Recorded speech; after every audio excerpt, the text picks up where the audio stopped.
Got it. Talk again, please. Test. Can you hear me? No. Okay, now I could, yeah.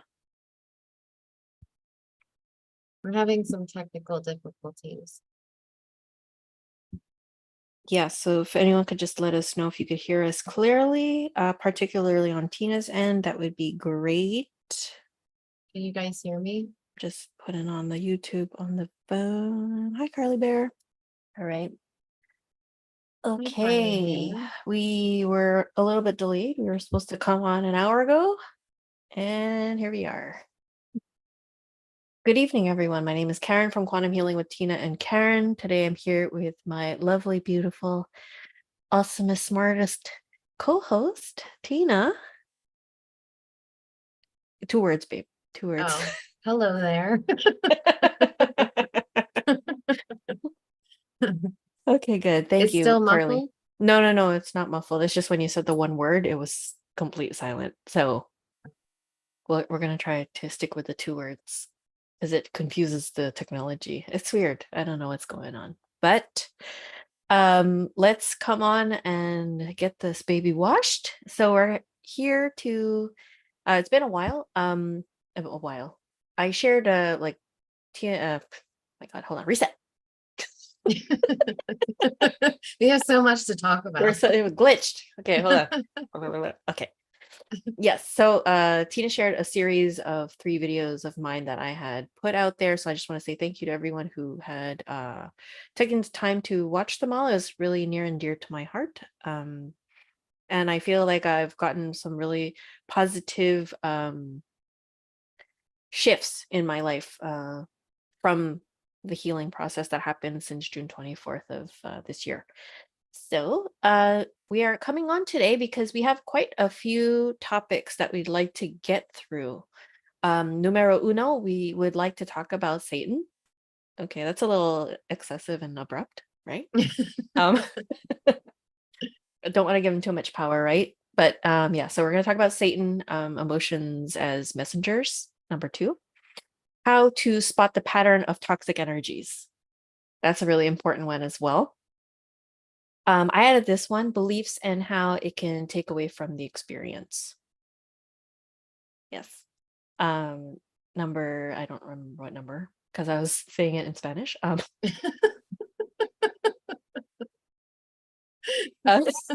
Numero 4, false awakening and its dangers, and the importance of connecting with the self. Numero 5. So where to start? Satan? Not today. Well, I'd like to demystify it a little bit because, the word Satan has so much energy surrounding it and attached I still get to a charge, but not as bad as it used to be, but still a charge. Yeah. Yeah. Yeah. It's my grandmother who's just like, Right. So we know that Satan is the ruler of this realm. And, speaking with a lot of different people, many of us have had encounters with the being that calls himself Satan. He actually does identify that way. I've talked about this so many times on this channel, but I wanted to revisit it because it came up again. And so I had a brief encounter with Satan, and it went like this. I was in a trance state. I wasn't asleep. I was awake, but I was in trance, just like resting in my bed. I woke up in this vision. And in this vision, I was on a hammock and Karen was next to me on the other side, like facing this way. I was facing that way. When I woke up in that vision, I felt someone to my right. And I looked over and there was a handsome man sitting on a rocking chair next to us, pushing the hammock with his foot, like rocking us in the hammock. And he was very handsome, had like piercing blue eyes, dark hair. kind of dressed like a lumberjack, like a red plaid shirt, nice jeans, nice boots. I think he also had like some facial hair. And immediately I felt his energy was off. And it wasn't scary off. Like there was no fear in my body, um, no chills, like nothing like that. But it just felt off. And I remember um, I said to him, no, who are you really? And he unzipped the human form that he was in. And underneath that, it was like it opened up. And underneath of that was this bright white, sparkly light body, as if to show me like how shiny and good he was. And I was like, no, I still don't believe that. I still don't believe that you're a sparkly light being. Who are you? And he said, I'm Satan. And I was like, oh, okay. Mhm. And without him even needing to say anything, the feeling was, if you come work for us, meaning the dark side, we will make your life so much easier. Like all you need to do is make this deal and you will not suffer anymore. At the time, I was really, really struggling with chronic illness, physically being sick and in pain all the time. And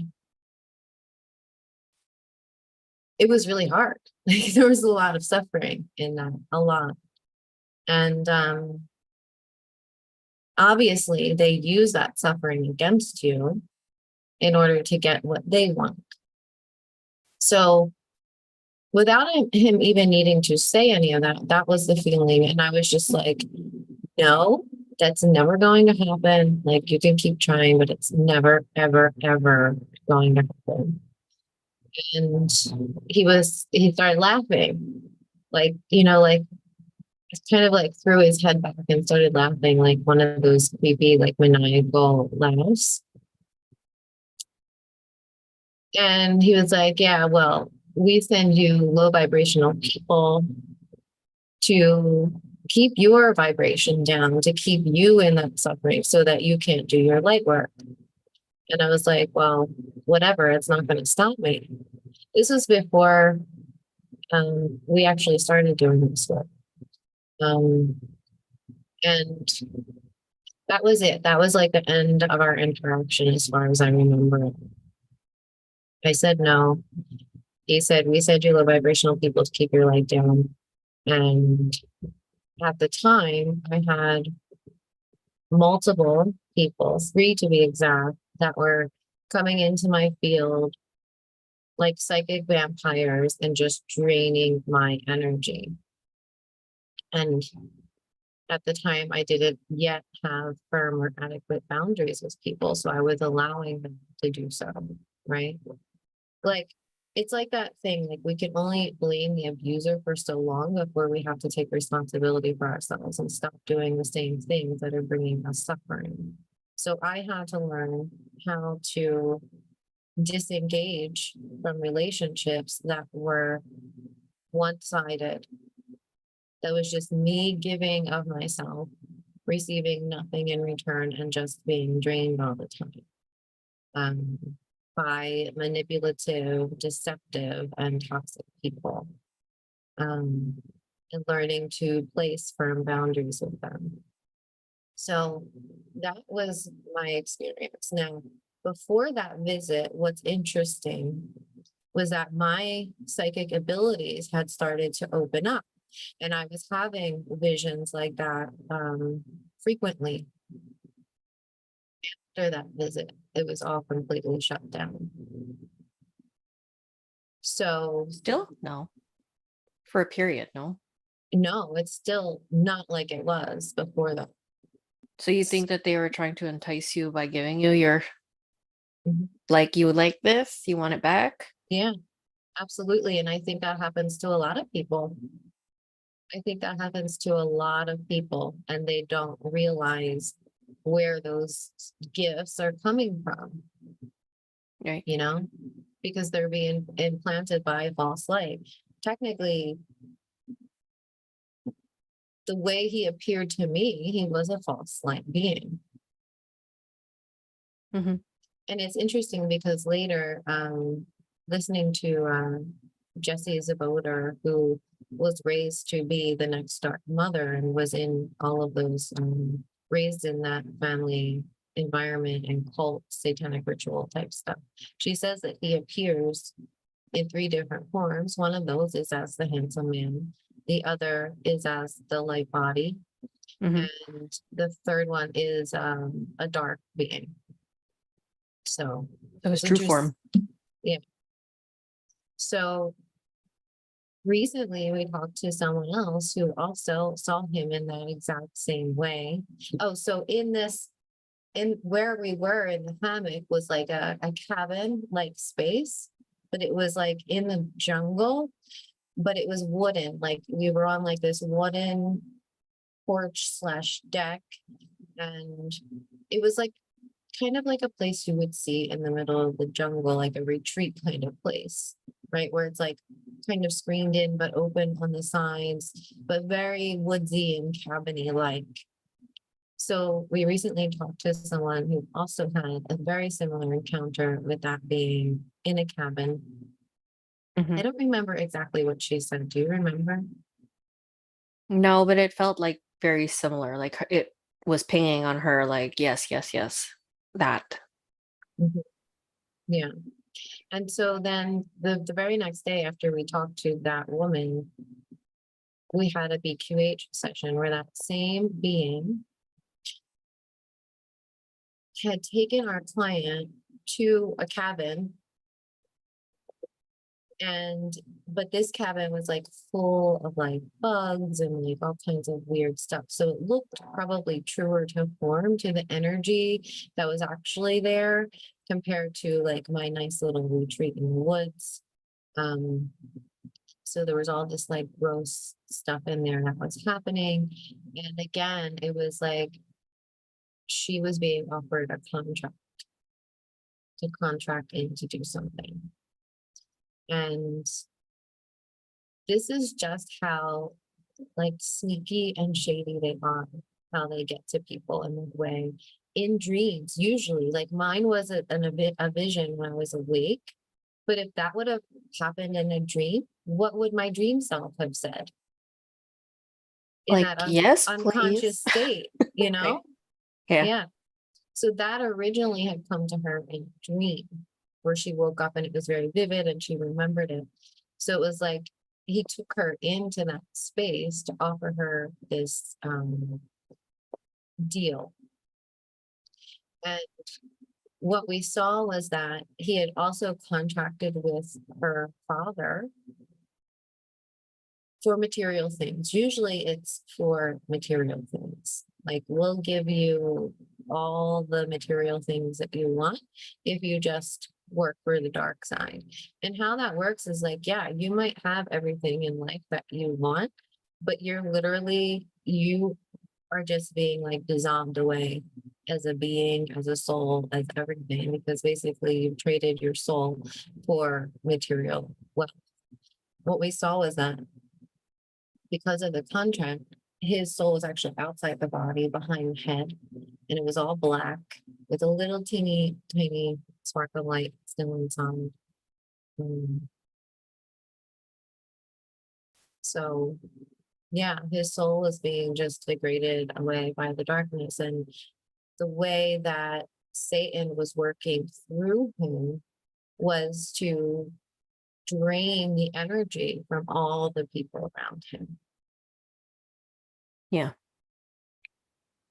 Yeah. So we have to look out for this because it is real.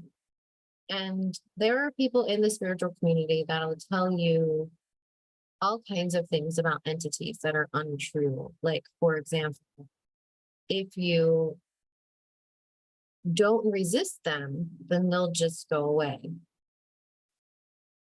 And that's not the case.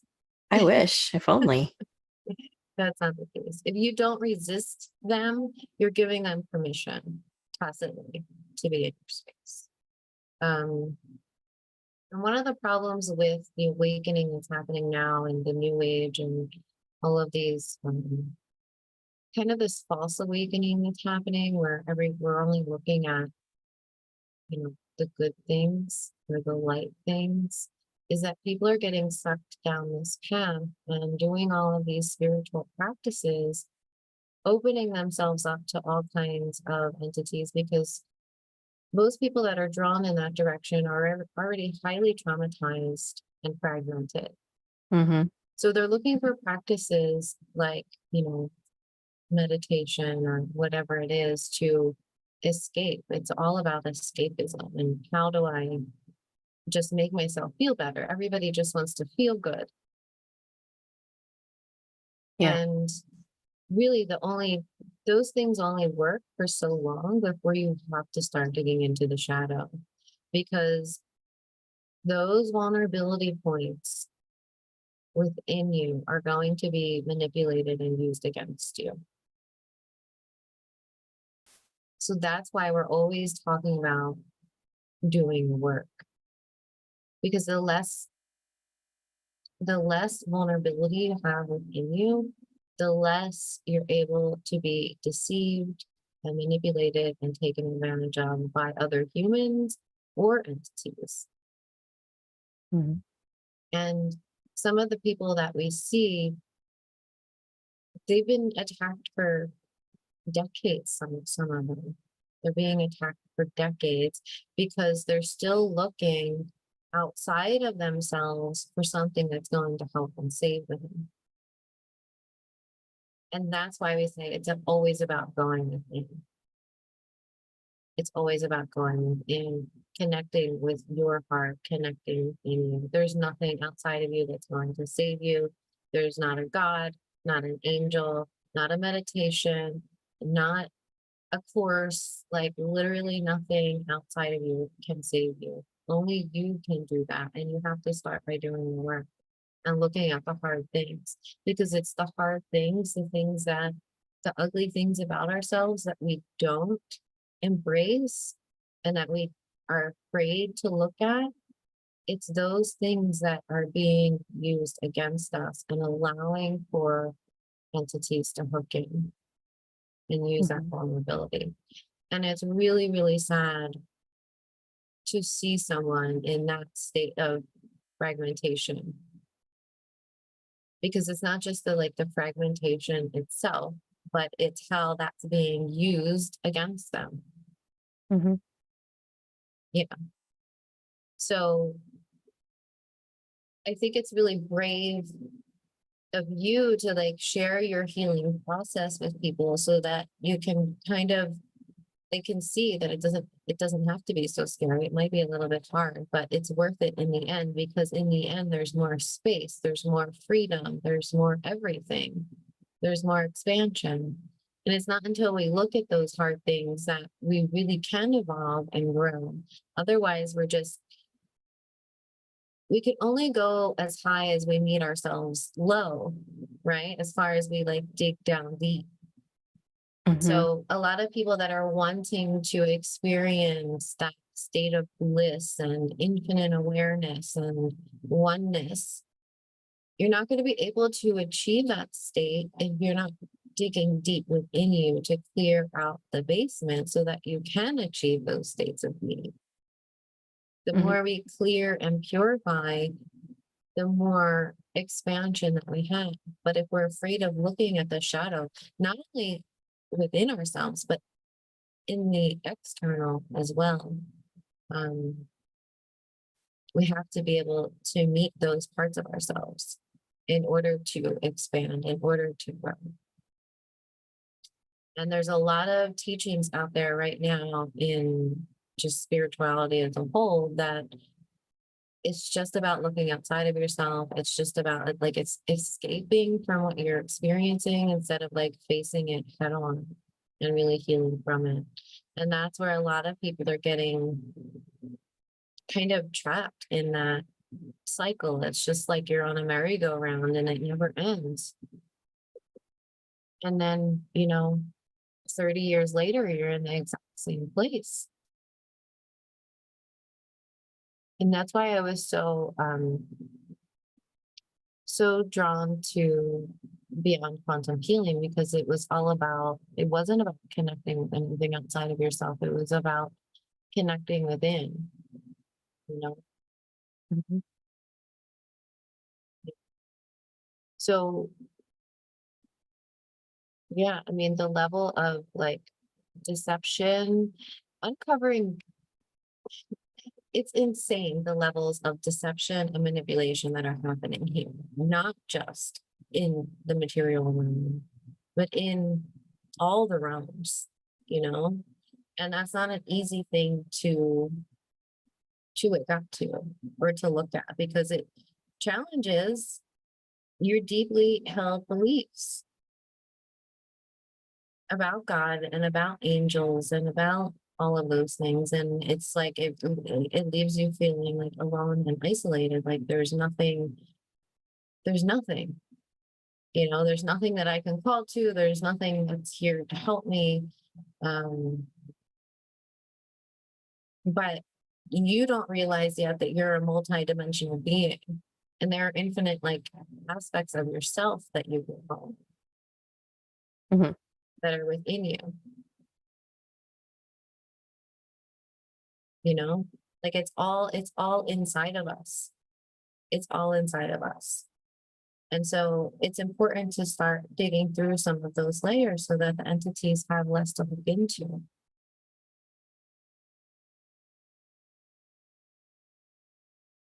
You okay? I'm just listening to you talk. Do you have anything you want to add? Ditto. Do you know? Ditto. How are you guys tonight? I'm gonna check the comments. Hi, Sea Beach, vegan skeptic, Hello, everybody. Harley. Yeah, I know my video is really glitchy. I don't know. I don't know what that is.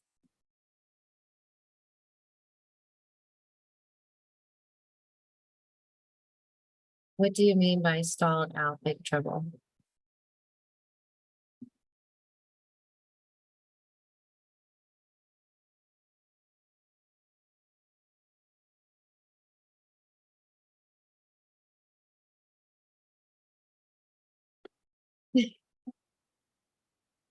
You okay? Mhm. I was just listening. Okay. Anything you wanted to add? You wanted to talk about beliefs? Beliefs, in a sense of being aware of your beliefs, and how, if you adopt a new belief, to be aware of your new belief. Because, how can I put it? There's a lot of information out there that you can be listening to, watching, and I feel that it's really important to be able to be aware of your belief system when you're watching something.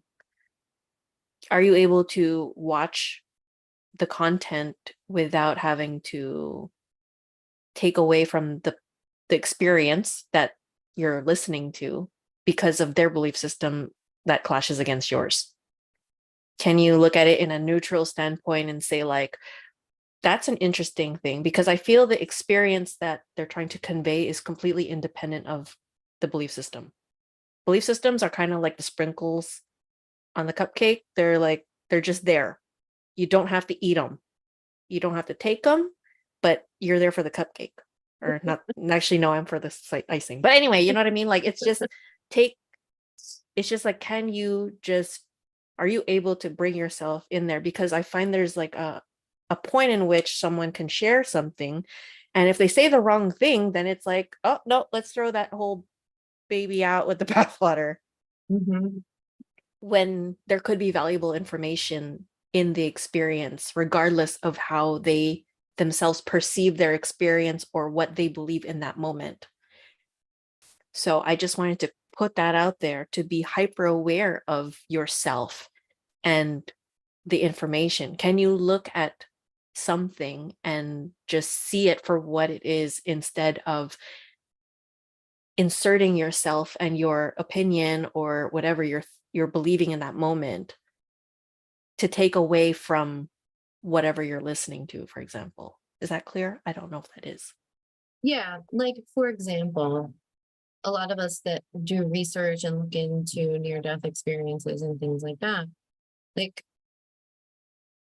we obviously don't align with usually with the belief system of that specific person, but we're watching it in order to gain information, to say, oh, that's interesting, and taking away pieces that resonate with you and leaving what doesn't.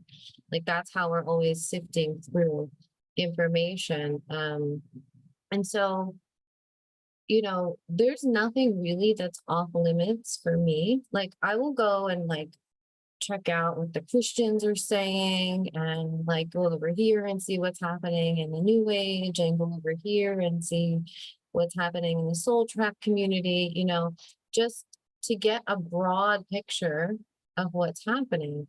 Not, I don't necessarily need to align with everyone's beliefs on those things. And like I always say, like even in our Telegram group, when I share a piece of information, whether that's a video or an article, whatever that is, that doesn't mean that I agree with every single thing that person said, or that I agree that they channel Archangel Michael, or it doesn't mean that. It means here, I think this is interesting, check it out. Like, Right. It's like an automatic, like I share it, so that means I believe in it. right.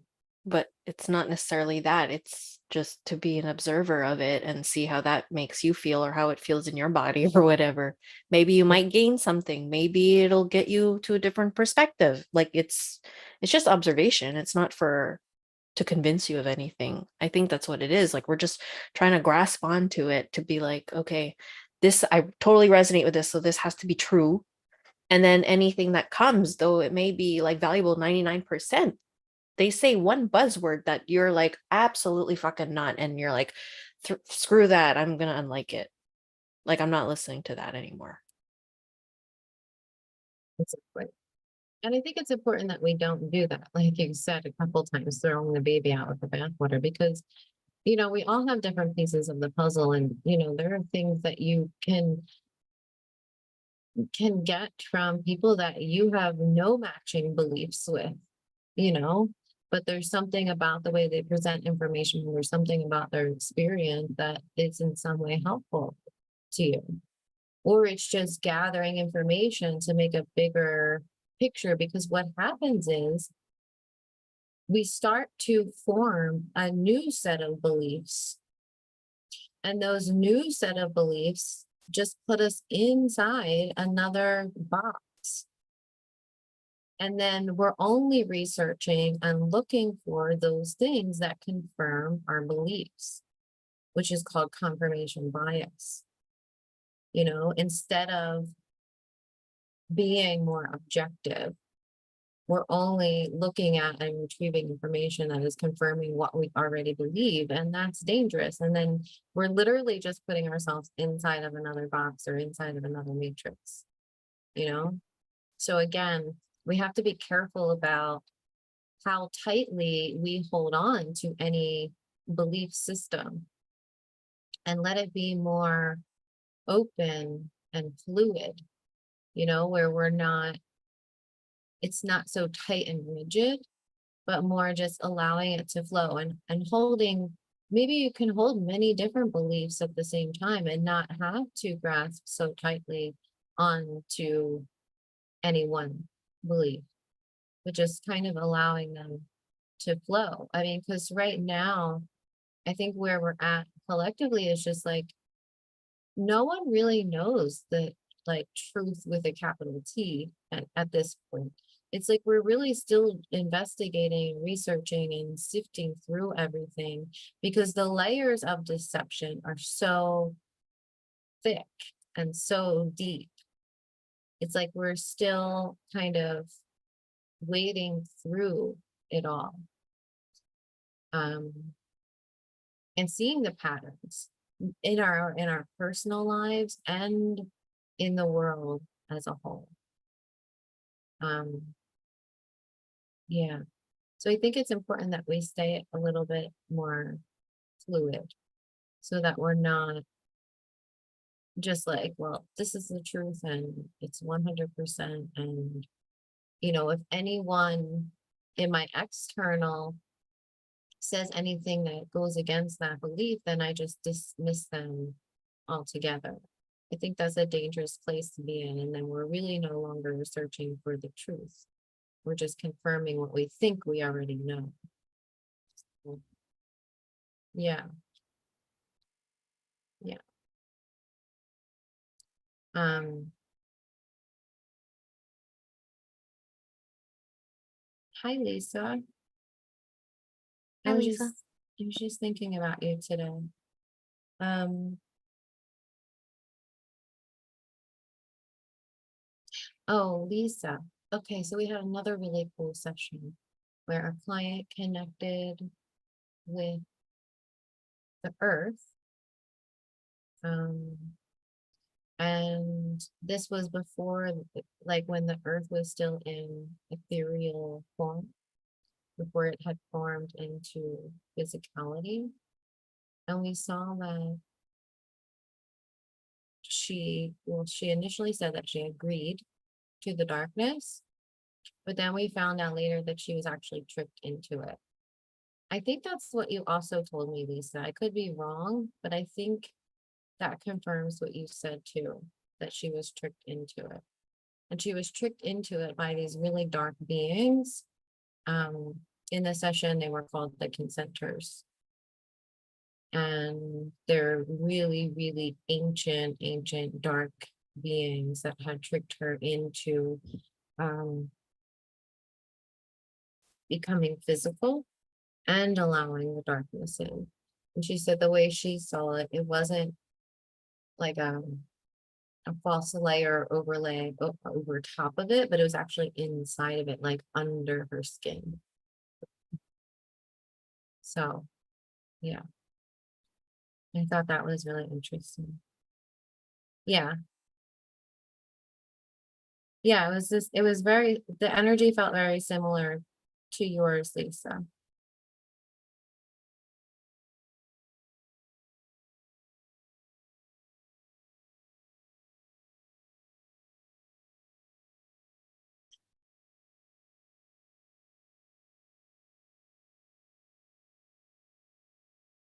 So,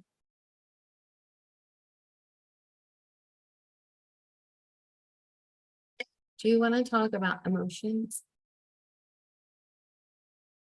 What would you like to know about emotions? Tell me about emotions. Tell me about how they come as messengers. Well, I think we can all agree in the anger, for example. We don't know how to hold anger as a messenger because we're more so in a space of reaction to anger than in a space of feeling it like we Mhm. do or what we should for other emotions.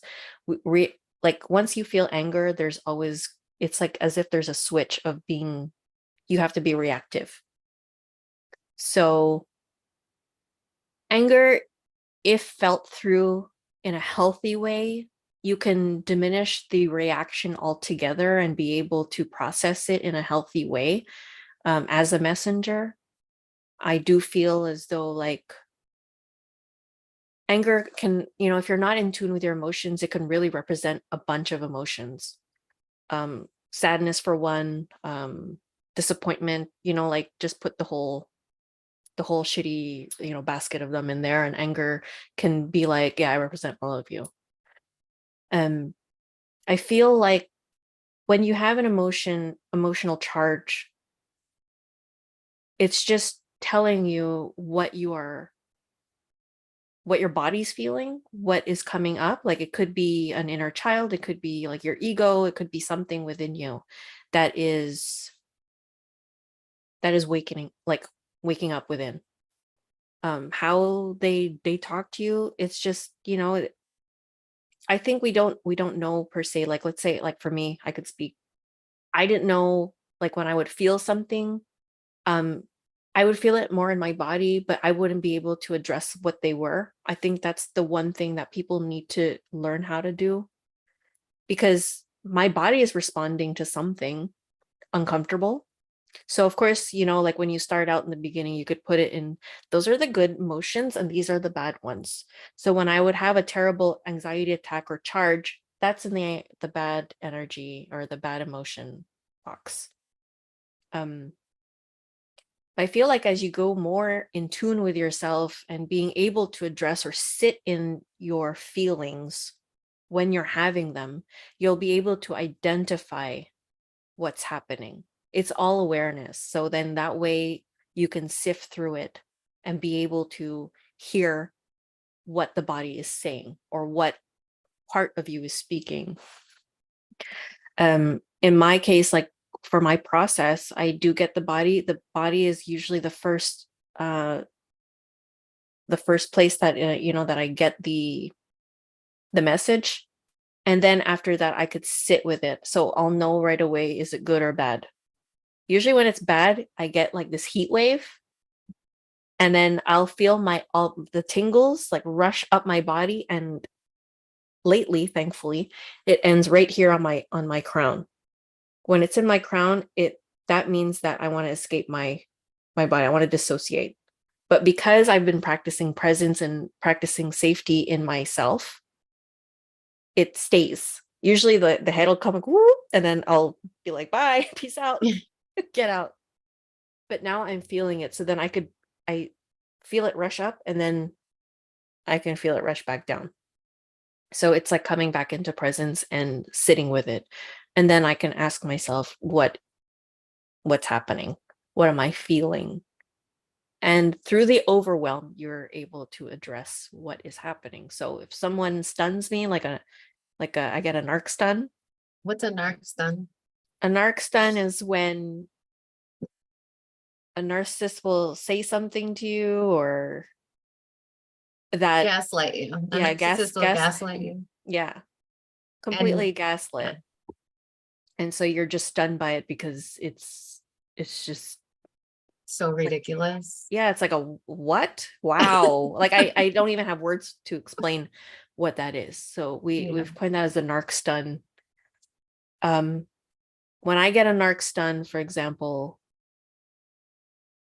I know, like, for myself, lies are a really big trigger for me.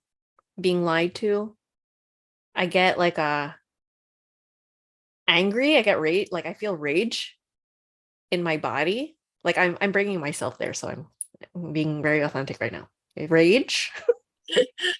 I feel disgusted. I am very disappointed. Um, I get upset with myself because it's like my boundaries aren't big enough, or they're not. Like, the one time that I, like, every time I open up my door, it's like I get stunned. And then I'm like, fucking idiot. Like, you should have closed that damn door. Like you You know? knew but didn't listen. Yeah. And it always happens all the time. It's the same story every time. But A it's pattern like, again. yeah, it's a pattern, which we are going to talk about. I think that was point numero dos on the list. Um, but yeah, so anyway, when I start feeling the feelings, you can have your reaction, or there's the way in which you can actually observe yourself having your reaction or the trigger and being like, you're being triggered right now, and sit with it and say, why? Why does that trigger you? What happened? What did they say? Like, what was it that, that really sparked that body reaction? So And in what my does that case, link back to? it's like being lied to all the time, being played for a fool, being used, being abused, being manipulated, like all the Gaslit. things. Yeah, gaslit. So it brings up a lot of that, like the reasons for why I'm, have no confidence in myself, or my self-worth is like out the shitter, it's because of the subtle abuse that has happened over time. And also it pisses me off because I will give myself, like, as truthful as I can be, like, and it doesn't come back. So it pisses me off because it's like, well, why is it so damn hard? But I mean, clearly, I mean, I wasn't like that before, but it's just, the process of like, yeah, it makes you look at your patterns, and it makes you see How it how, just keeps repeating. yeah, the repetition of it, and how easy it can be of, when we make excuses for the poor behavior. And then when it happens, like I get pissed also because I'm like, well, you did that to yourself. Like, you knew they're not going to change, but you can. So, I think you always just hope for the best in people, but then when they don't show up, you're just super disappointed and upset at yourself for falling for it. Yeah. I Some think things that's like a that. yeah, I think that's a pattern that many people can relate to, especially those that have had narcissistic parents or narcissistic relationships, um, or even just regular people and being lied to and betrayed. I think pretty much everyone, that's a universal human experience, but Yeah. we're beginning to, because like the blinds are being pulled back and we're beginning to recognize these patterns. um, More and more people are gaining the awareness of how these energies are showing up in their lives. And that's the thing, like, emotions are messengers, they're always showing you something. So that little gut feeling that you have that maybe you shouldn't trust this person, trust that. Because later you're going to be like, oh my God, I didn't trust myself. And you're going to be mad that you didn't trust yourself because you knew deep down. This is where we're getting into and like really getting in tune with ourselves and beginning to trust ourselves again. Most of us don't trust ourselves anymore because, well, we've been beaten down by the world and we've been taught not to. We've been invalidated, usually by parents who most of the time mean well, but they have their own trauma and they don't validate your feelings, what you're feeling. So what we do is we just learn how to suppress everything because no one teaches us what to do with any of it. And then, in your 20s, you start having anxiety and panic attacks because you've suppressed all that emotion and you don't know what to do with it all. Mhm. So Yeah. it's all getting stored in the system as anxiety, as depression, as panic, as CPTSD or PTSD. And it's because we're not taught. We're not taught what to do with those emotions. Hmm. And we have to teach ourselves and begin to understand that again, and then begin to trust ourselves and the feelings that we always had. Because looking back, if you have a relationship with a narcissist and you look back on that, you hindsight is 2020, right? And you can clearly see all the red flags were there. Hmm. And you felt something was off about it. You didn't exactly know what, but you always felt it was off. You just didn't trust that feeling. You allowed the external world to override that little feeling within you. And that's the thing about intuition. It's not this, usually not this like big giant feeling. It's so subtle. It's so tiny that we have such an easy time overriding that, you know? Yeah. Yeah. So beginning to trust yourself again after a lifetime of abuse, most of us have experienced that. Um, it's baby steps, really. And beginning to listen to that little voice within yourself that always knew, that gut feeling you have, or just, you don't even need to know what it is that you're feeling, or you just need to know that it doesn't feel right. Does this feel right, or it does not feel right? And then starting to trust in that again. I think another piece that goes along with this is that we don't even realize how much we're absorbing energy from other people. Yeah, until you really get to know your energy, your whole, like you yourself, like inside and out, and being by yourself and with yourself without any disruptions. Yeah, that's the only way you'll really get to know, like when something is not yours. Yeah. So a lot of negative emotions that we have can actually be coming from other people, um, whether that's a romantic relationship or you live with family or whatever that is. You could be absorbing the emotions of other people and taking them on as your own, so much so that you think that you have anxiety, that you're depressed, that you're sad or angry or whatever emotion that is, that might not even be yours. Um, and in order to kind of begin to sift that out, you do need to spend like more time alone to get to know what you feel like without being in contact with those other people. That's a really important piece. For myself, like I knew being in that relationship with my ex wasn't good for me, but I had no idea how much I was really absorbing from him until I left. And I was like, wow, none of that was ever mine. That anxiety was never mine. There's always that like underlying anxiety with narcissists or toxic people. And it's because they don't own their anxiety. They project it onto you to make you feel and sound like the crazy one, the one that needs help, the one that there's something wrong with, because they can't take responsibility for how they're feeling. Yeah. Yeah. Which it's crazy, like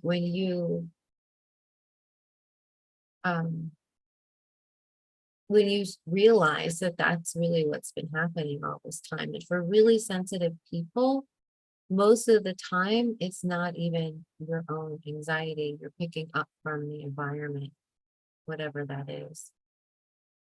Yeah. Yeah. It's a big clusterfuck.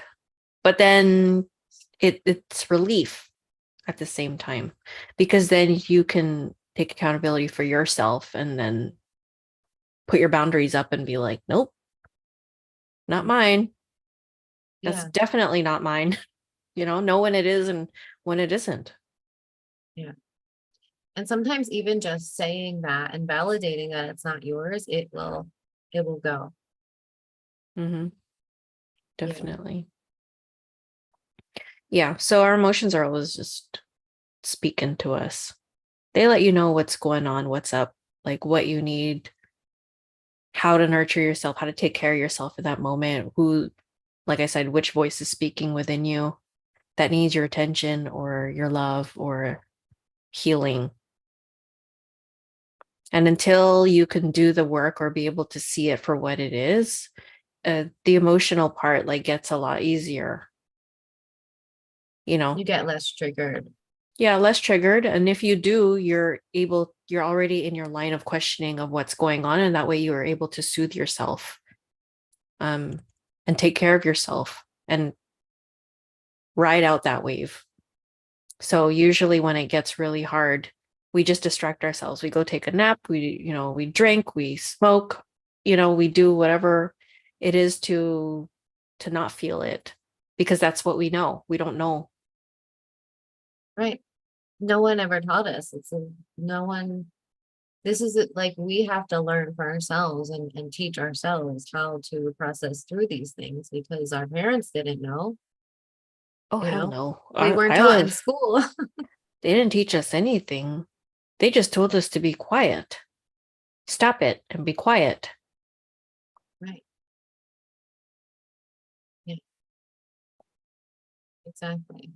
So it's all that invalidation, and the thing is that they weren't recognizing their own emotions, or that's how we teach our kids, right? By doing it ourselves and being that example for them. But our parents didn't even know how to do it, so they couldn't teach us how, you know? Yeah.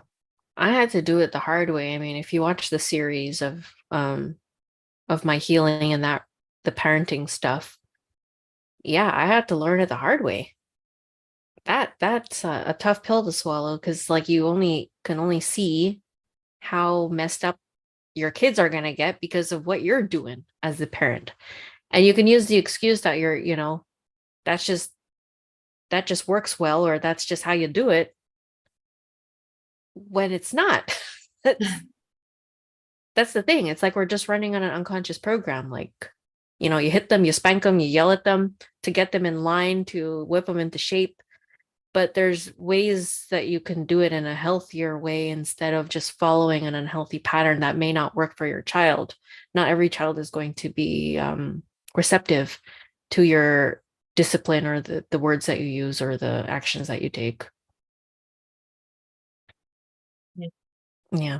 I would think that most children aren't receptive to abuse unless they're in fear of that. And then, they're just behaving out of fear. That's not a healthy way to be. Yes. Hmm. Lisa says the sign of a devolving society is that they are not responsible for themselves and that they are looking outside of themselves for answers and living in narcissistic ways. I totally agree. Hi, Mhm. Delina.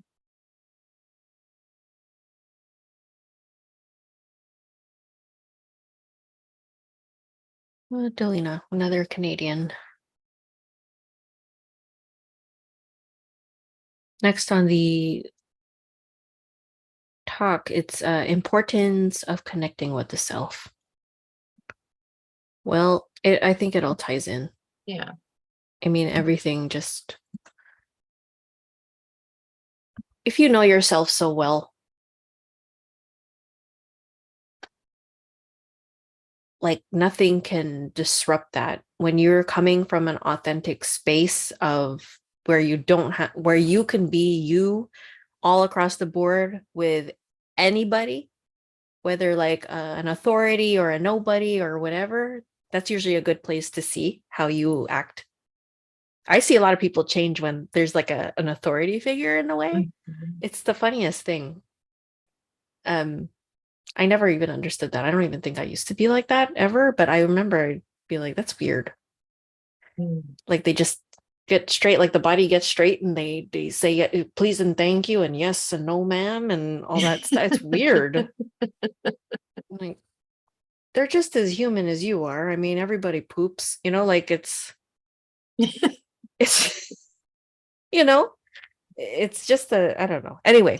Well, speaking of that, like there's also like a whole idea of what it means to be spiritual, and Oh God, yeah. again, like that's another mask people are putting on, like, as the spiritual person, Mm-hmm. right? And Yeah. spirituality for me has always been about unmasking, like removing the mask, removing all the layers that are not true to who we really are. It's just funny to observe how we can do how things like that can show up in the subtlest of ways, like of putting on that spiritual mask to be some kind of Like to spiritual separate person. What? yourself from everybody else. Yeah, It's a very subtle thing, but yeah, it's so easy to spot because it's not authentic. yeah, I, yeah. I just hope, I wish people could just, say it. Like when I watch videos, for example, on YouTube, it's, oh God, the salad that goes on that comes out of their mouth. I don't get it.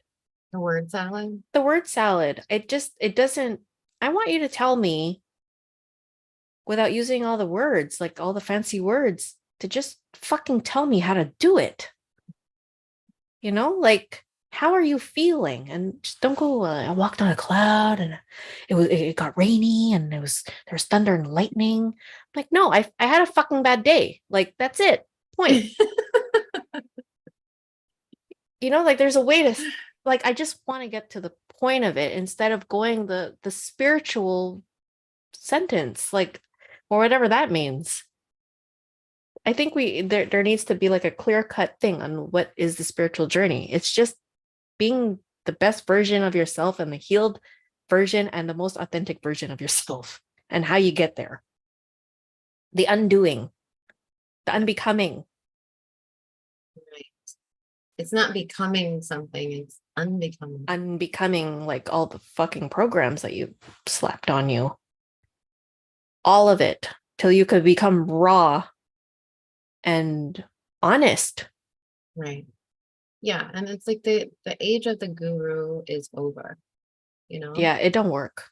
Like that don't work. Uh-uh.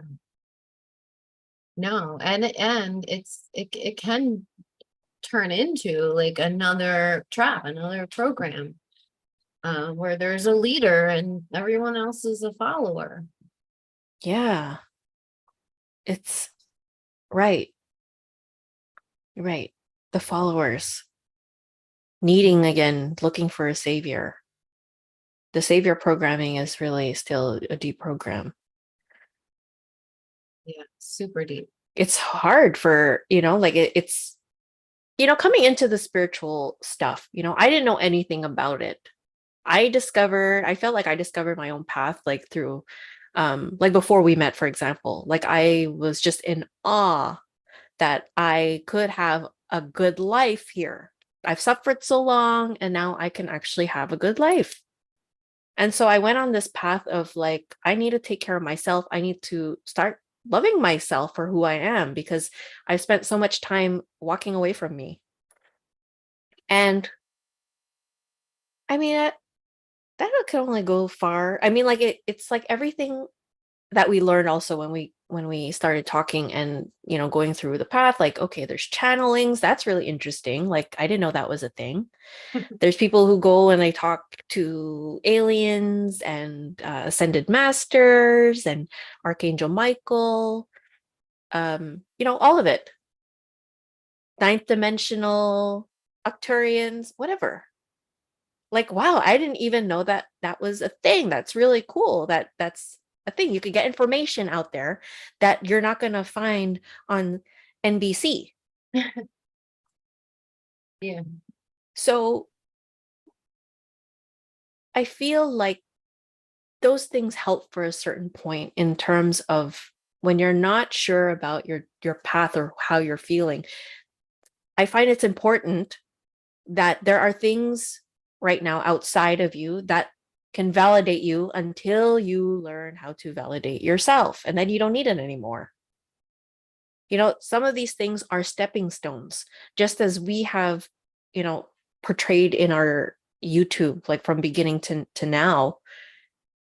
Our journey was very much like in the love and light new age, and then we're using that as stepping stones, not just like I'm gathering this as the absolute. And then but I've Bang. yeah, like we took what worked for us in that moment until it didn't work anymore, until it became a step up. Like we're just climbing up and out, and then realizing that we're not needing anything anymore to validate us. We're learning as we go along that no, I'm not going to look for the dang horoscope to tell me that it's going to be a good day. I'm going to make the choice if it's going to be a good day. Like that. It's Yeah, just because going up. Like we just use what works, and then it goes. Like, move on.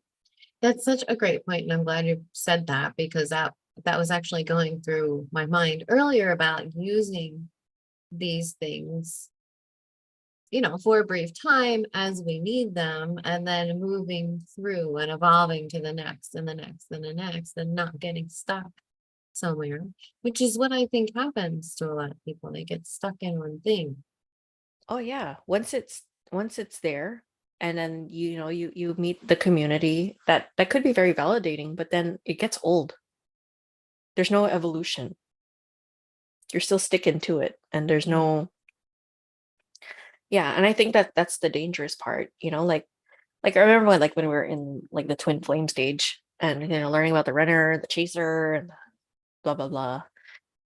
And I feel people could get stuck in that, like using Yeah. that excuse, like, well, they're running, so I mean, I'm just gonna chase after them and Yeah, just keep exactly. chasing and chasing and chasing until they get it. But it's not even about that. It's always like, in the end, no matter what path you take, if you can just grasp the idea that it all comes down to us, ourselves, and the work that we do to liberate ourselves from the programming, from anything that is held like limiting beliefs and what is not serving our highest potential here, then yeah, you got to just work with what you got and do the work inside. Mhm. Sift. Like, I feel like everywhere you look, you can benefit from something, but that doesn't mean you can take it as like, it worked for me, but I don't resonate with it anymore. I could say that very openly. It worked for the time, but it doesn't work for me anymore because I've developed a much more solid sense of my own sovereignty and power. Yeah. It's just like spiritual maturity. That's all. It's like, you know, we just move through things as we need them and leave them behind and keep going. Yeah, definitely. I don't think you should shame yourself or judge someone because they're still in their thing. Like, some people get stuck, and just like how, like, you got to be able to understand, like, yeah, observing that, like, oh, she's really stuck there. Yeah, because Be- especially like the new age box that people are stuck in. Um, that's a really tough one to come out of. That's a really tough one. Um, because the pressure is so great to align with those specific beliefs. So just like waking up from the mainstream, like it's another level of awakening, waking up from the false awakening, you know? And it's Mhm. hard because there's, especially when you're like working as a healer or practitioner in energy work or whatever, um, saying things that go against the grain, um, there's definitely like a fear of rejection there and a fear of isolation. Like, am I going to be isolated from my colleagues in the community because I'm speaking the truth of what I know, you know? So, and I think I will tell you this, I know there's a lot of people, a lot of healers, practitioners, etc., that know the truth of these things, but will not speak them, Yeah, will not just speak them. just like Hollywood. Yeah, Like, just like everybody, every Hollywood. every community has their thing. It's just that they can't speak up because then they got to deal with the consequence of what they know.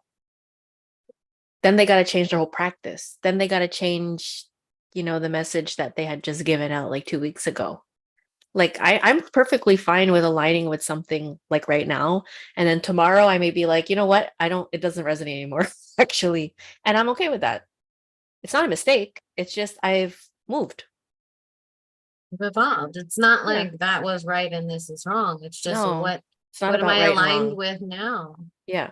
Like, Yeah. everybody, the consciousness scale, it's so broad that we're constantly moving. Sometimes we're going like it's moving back and forth, and just whatever. It's not right or wrong. We're all just moving in the way that we can, that we permit ourselves to. And we should allow people to move. I mean, as even if we could see that it's so dang obvious, you just have to be like, all right, I guess, like, it's fine. Like, it's fine, it's fine. Yeah, I mean, I know that they know like a lot of the things that we talk about it, but there's fear, right? Because what about my practice? And you Right. know, if I Fear talk that. if I talk about these dark things, then what are people going to think of me? And, all of those kinds of things. So, Yeah. but, We had someone like when we did our abduction video, there was a comment of someone that said, "Oh, well, you know the law of the source or something like that, universal. or the universal law." I'm like, "No, please enlighten me." Like they're like, "You made it up in your head," but like when we're questioning that statement, "You made it all up in your head," then how do you go about making it up? Like if you guys watched a video, Tina and I had a similar experience, but in separate rooms, where I saw what was going on with her, like through my mind's eye, and I was getting mind wiped in that moment. And I could have just completely dismissed what I was seeing. I was seeing like a gray and a reptilian in a room, and I was getting mind wiped. And then I wouldn't have questioned it had I just fallen right back asleep. But then she confirmed it by screaming no. So I was like, okay, so that's what happened. Okay, that's just in a nutshell. So how can a situation like that be made up in my head and her head, and then it At the sinks same time while we're at the sleeping. same fucking time? How? Like if anyone could tell us, that would be great. I mean, I'm open to hearing. If there's another explanation, please enlighten me. Like I want to know. So, um, Diane Parker says, in other words, Karen, you started with what you could find and then moved away from the path as you found what is truer and truer in you. Yes, there's not very much resources. I guess when you wake up, you kind of, I think you're already just excited that you could see something different. I think for me, I could speak for that. I was just so excited that I saw something outside of my normal. And then you Outside of try, your suffering. right, outside of my suffering. And then so I was in search, and of course, I'm finding people that were in the same path, that were expressing the same excitement. So I was like, great. I found some people that I could, connect with. And then, like there's that part of you that really just never felt like you belonged here. And I was trying to look for, where do I come from? So, I mean, like with little like synchronicities or things that come to you, I got into the path of, always feeling alien. And so I connected with the energy of Sirius, the Sirius star system. So I'm like, okay, cool. I go, so there is a thing. I don't know if that was like demonic or if that's an actual heart-centered remembrance. I don't know. And I'm not attaching to it because I'm not there. I'm here. So it doesn't really matter in the end, right? This is the thing with attachment. It's like, well, if it was, it served me at the time, but I don't need to use it right now in my everyday to be like, oh no, I'm from Sirius, so I'm not going to deal with that. Like, no, that's not a grounded reality statement. It's like, okay, I have connections. I feel like I do have connections, but I don't need to look for them to assist me. I can do it on my own. Right. But at the time, it was just really interesting and cool to be like, okay, yeah, awesome. Works for me. And then it doesn't. I just move on. You're just moving. Like it's not, I don't know. I think a lot of those, yeah, it's exactly. I mean, it's a journey. It's not like you get to it and then it's over. It's like it's just beginning and it's fun, It is fun. when you Yeah, can, it's really fun actually. it is because like I Yeah. remember when I connected with Archangel Michael, like again, I don't know if it was real, but um I needed those confirmations or synchronicities to show up for me. I remember asking him, like, give me a feather, AAM, you know? And I went to the bathroom in the middle of winter here in Canada, and there was a feather in the fucking bathroom. Like, come on, where did that come from? I don't know. The demon? I thank you, demon. I don't know. But I needed that for me to feel validated that my experience was genuine. And we can all get caught into this where We're always looking for the 111s and the 222s, like all that stuff. It's fun. Like I catch it sometimes I fucking don't. And I'm not going to be like, oh, well, my day's ruined because I saw the 223 all day. I don't think like that. It's like I don't bank on my life on syncs, but when I get them and it's meaningful to me, I know when it is. I know when it's my higher self, because again, I know myself so well that when my higher self is speaking to me, it's clear. But I'm not looking for it.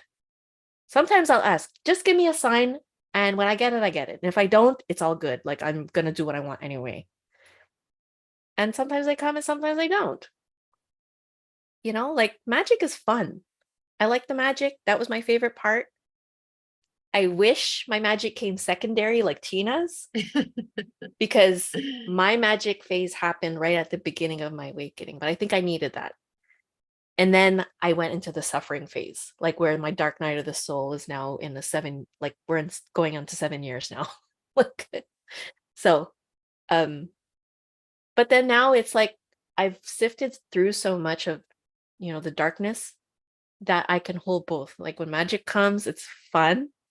And then when the darkness comes or my shadow self comes, I know I'm going to be all right. So it's like merging both, finding balance, holding a knowing that no matter where you are in your world in this now moment, it's going to be okay. I think you need to hold that. Everything is temporary so long as you take accountability for where you can in that moment. So if you want to just change your perspective for that moment, like, everything is happening all at once and it's overwhelming and it hurts me, but I'm okay, or it's okay not to be okay because I know it's passing or it's teaching me something and this is just a rough patch and I'm in a contraction phase. Eventually it moves, the energy moves. That validation alone will allow for that relief to come. It'll move. So I don't know what my point was, but that always happens. I like, oh yeah, and another thing with Archangel Michael, when I asked them to show me something, I was washing dishes. My son's cup was like an arm's length, like I couldn't even reach it. And it was on its side and it just started to roll. Boop, boop, boop, boop, boop. I'm like, okay, again, I don't know. That was him. But, like little things. I was just in awe, like, wow. Well, thank you. You just show your gratitude and that's it. Yeah. Just an interesting story to tell 8 years later. Yeah, it's not something that you need to attach to, and so if it wasn't empty, it was still fun, like It whatever. was fun at the time. It's fun in the moment. It's like little things, I think we need to be reminded that life here can be amazing. It's all your perspective. Perspective is everything. If you're always looking in the lens of suffering and victimhood, that is what you'll get. It will always be wrong. It'll always never be enough. It will always be hard. But if you can shift yourself in knowing, or at least appreciating the times in which like they are lovely, you can laugh, you can enjoy company, you can be present, and there's a lot of beautiful things here, whether it's made by robots. Like, I appreciate what we have here, because while we're here, what can we do apart from allowing our suffering to take over? And you're persisting, that the resistance, like you're just pushing against a concrete wall and nothing is moving.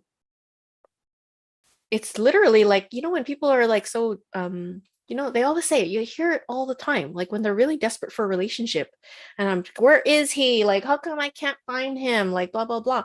And then they finally meet someone and they say like, it was literally when I stopped thinking about it, when I just let it go, it happened. But it's like that for everything. The more we resist, the more the problems will persist. It'll just keep throwing them back at you If we are creator beings, you're going to get what you ask for, even on an energetic level.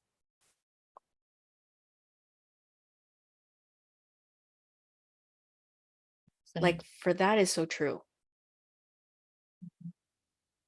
I think you that's get what why, you get what you focus on. yeah, It's true. yeah. If you're focusing, and that was one of the first things I learned when I woke up, that if you're focusing on the negative, you're going to get more of that. I didn't know that, just that learning that one thing was huge for me, because then I was able to shift my perspective to more positive things. Mm-hmm. Now, that's not to say that there aren't genuine victims and, Yes, I don't want to take that away from people who are suffering right now, who are in situations that it's very difficult for them to get out. So I don't want to um, downplay what you're experiencing, but I want you to know that within the suffering phases, that you can still hold a knowing that it's temporary and you're going to be okay. You're supported. I mean, like we're here. We're here to hear. We're here to listen. We're here to hold space for you while you're in it. We had to go through it ourselves. Majority of the people that we work with have come from, abusive relationships or families or neglect, abandonment, all the things. Sexual abuse. What else can we add to the list? Like we've gone through it. We maybe to varying degrees, but we've gone through things too. So to know that there's a possibility and there's hope, definitely. There's always hope. Tina had chronic illness and was very dependent on her ex. I actually was not dependent on mine, but I had two dependents. So, there's that contrast of situations and how we were able to get ourselves out and trying our best. I mean, like I'm just healing my inner child now for my children, like that part. So I mean, sometimes things happen in a manner that you're not ready for in the beginning. I don't think I would have been able to face my inner child back then to be a better parent. I had to do a lot of work to get to my space where I could hold all the fractalized parts of myself so that they can heal, in a unit, so that I could be a better parent. everything So, unravels perfectly the way it's supposed to. yes, Mm. definitely. I feel too like yeah, I'm next year. I'll be pushing 40. No, I'm gonna be turning 40 in April. And yeah, that's gonna be like hitting my 10-year anniversary of like my awakening. So 10 years. mhm. Yeah, I woke up 4 days before I turned 30. Via Oprah. See? Like Yeah. it's like, we can't judge. I mean, whatever it takes to get you out or get you where you need to be, it resonated at the time. She gave me exactly what I needed for Oprah, it to click. Oprah was my awakening too. Right. See, it's Oprah was my awakening too. I was in the deepest, darkest suffering pit of hell. Like deepest, dark, like suffering pit of hell. Literally about to be homeless. And I came across a video on YouTube, an Oprah show with Eckhart Tolle.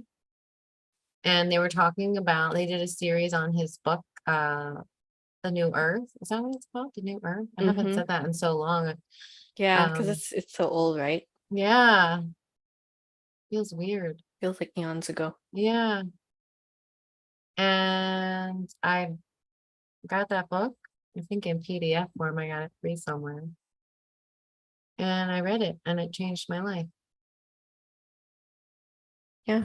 because it taught me how to take responsibility for myself instead of being a victim.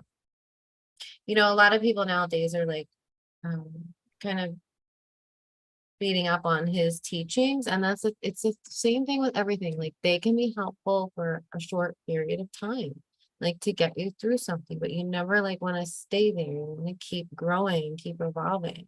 Right. That book saved my life, so you can't say there's not value in it. There is value in it. The problem is with everything in this reality is that it's taken to an extreme.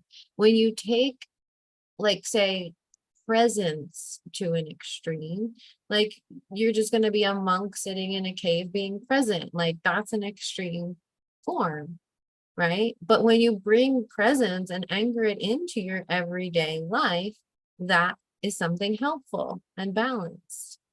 um yeah, so what's happening? Oh, I was just asked if I was Aries or Taurus. Oh. Tina's a Leo and 45. I'm a Leo. I've never resonated with being a Leo. I don't resonate with um a lot of the things, like my life path, or I was probably birth bombed or something. I was definitely a birth bum because I don't resonate at all with being Filipino. I feel like I'm white. Someone offered to, they're like saying that they wanted to make a movie for me and Tina and showing like the actors that they were gonna play. And Tina was showing me the actor, like it was an Asian and a white girl. And I was looking, I was like, who's the Asian? I didn't even like it didn't even click. Like I'm like, oh, you're you. You. Me. Yeah, I've always like seen myself as a white American girl, and I'm not any of those things. I mean, I'm a girl. That's about it. You are a girl. I know. I was telling my sister, she's like, I go, oh, do you want to know what my pronoun is? She's like, what? And I was like, oh, well, I have a pussy. And you, Who said that? me, I was saying that to my Oh. sister when we were just talking.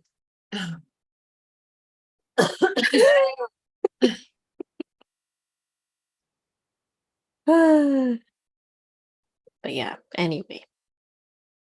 Why can't we honor the people that no longer inspire us? Yeah, exactly. They were an inspiration at one In point the in time. time, I mean, like I grew up watching Oprah with my grandmother. Okay. Like I watched Young and the Restless and the Bold and the Beautiful and As the World Turns. Okay. Guiding Light. And then we would have Oprah at 4 o'clock. Since she started in 1988, I was been watching Oprah till she left. I remember watching the last episode of when she ended her career. I was home on maternity leave. I was just a new mom. And it was a crazy thing. I mean, coming from being a child with my grandmother to a mother watching her career end. And then I remember my son was born in 2011. And then I remember like 2013 came around and Oprah announced that she was coming over here to Montreal. And I was so excited. I was like, yes. I go, if anyone's going to I need to get a ticket for that show. And I want to go by myself. I go, I don't want anyone to come with me. I want to go by myself. So my family ended up getting me one ticket. I remember it was $450 Wow. for a ticket. Okay. They spent it. I didn't care. And I came home a changed woman. Changed. So even if there was some weird magic going on, it fucking worked. I go, joke's on you, Satan. Like you either take it as a catalyst or something that destroys you. All things. Yeah. Yeah. um oh, that's what I wanted to talk about. So I wanted to talk about like how these false light teachers and gurus can hook into people because it's really dangerous. um Oh yeah. Hmm? Even with like channeling and stuff like that, like a lot of entities will use channelers to bring through their energy and their false light teachings in order so that they can hook into their listeners. And then there's like the cult leader guru type who are usually like some form of psychopath that are inhabited by another being, Mm-hmm. sometimes reptilian. And what they will do is they will use tactics like gaslighting, emotionally manipulating and traumatizing their followers, all in the name of enlightenment, right? Like, I'm doing this for your good so that you can grow and evolve and all of those things, like keeping you off balance, walking on eggshells. That's abuse. That's not a spiritual teaching. That's abusive. And Mm-hmm. this is where like people are getting confused because they end up in these like kind of cults and following gurus because they're already traumatized and vulnerable to some extent and fragmented. And so then what that cult leader or guru will do, obviously recognizing that because the predator recognizes the prey, Mm-hmm. and they fracture their psyche even more through that trauma and abuse, which of course on the surface doesn't look abusive, but when you look closer, you can see the very subtle manipulation that's happening there that causes something like complex post-traumatic stress disorder, CPTSD.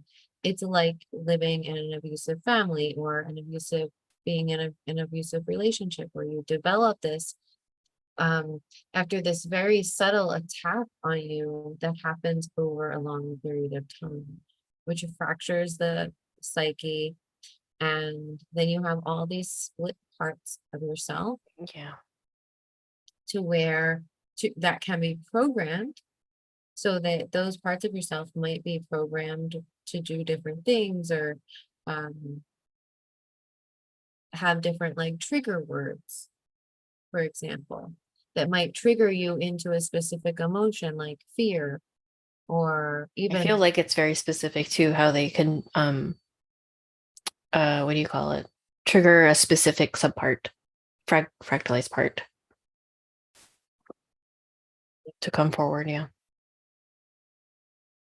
and they trigger these parts, and that just keeps someone unable to become whole, first of all, because they don't even recognize what's happening to them. It's literally like an MK Ultra victim. Like these reptiles know exactly what they're doing. Um, and even years later, coming out of these cults, people still don't recognize what happened to them. Like they still look up to the guru, have this sense of awe about them, as if like almost like an energy of worship. Yeah, the awe part is the red flag. Yeah.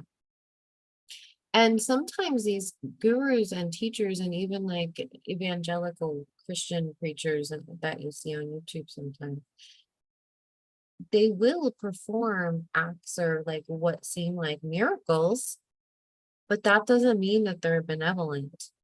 Entities can perform miracles too. And they will do that as a way to pull you in. So even some of the bigger mainstream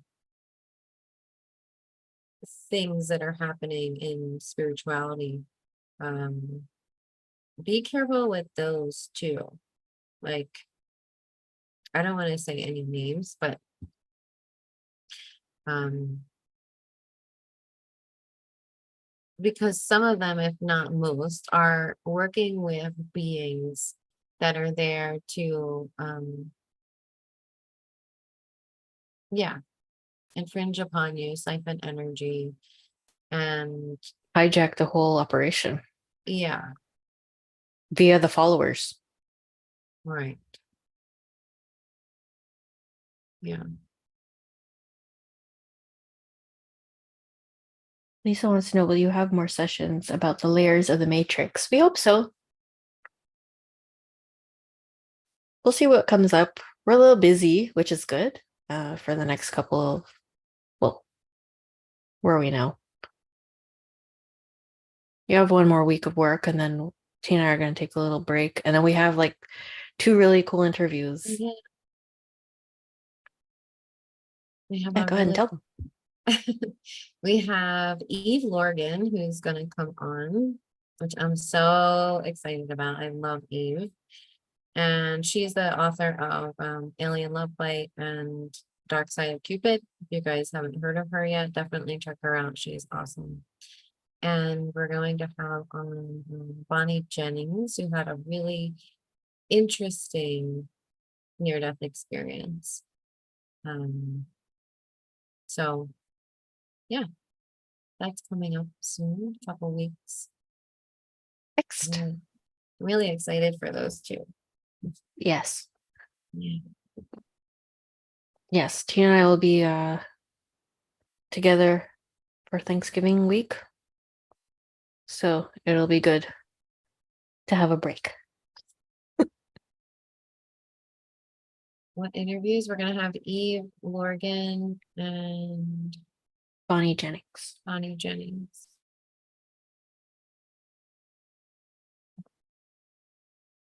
Right. The predator, Dawn says the predator more often than not recognizes the prey, but the prey does not often recognize the predator. I do know why. That's because the prey is projecting itself onto the predator and thinking that because I have good intentions for people and have a good heart, that person does too. That's what we do. We project ourselves onto that other person and think they could never do something like that. And that's because we could never do something like that, but they Yes. do. That was a really tough one for me. Like understanding that I'm projecting, very naive. I was very street smarts to a certain point, and then I realized how not smart I was. Like, you know what I mean? Mhm. Like, I mean, street smart in the Matrix, I guess, but not energetically smart at all. Like, no idea how it worked. But yeah, it's good that some of our clients are now starting to realize the effects of how energy is working in their own household and being able to recognize their own energy or the energy that is being projected onto them too. Yeah, I that's a think we game don't, changer. and another reason why we don't recognize it is because it was normalized in our childhood. Whatever that energy was that we don't now recognize as danger, it's because it was normalized. It was our normal. So our system feels comfortable with it.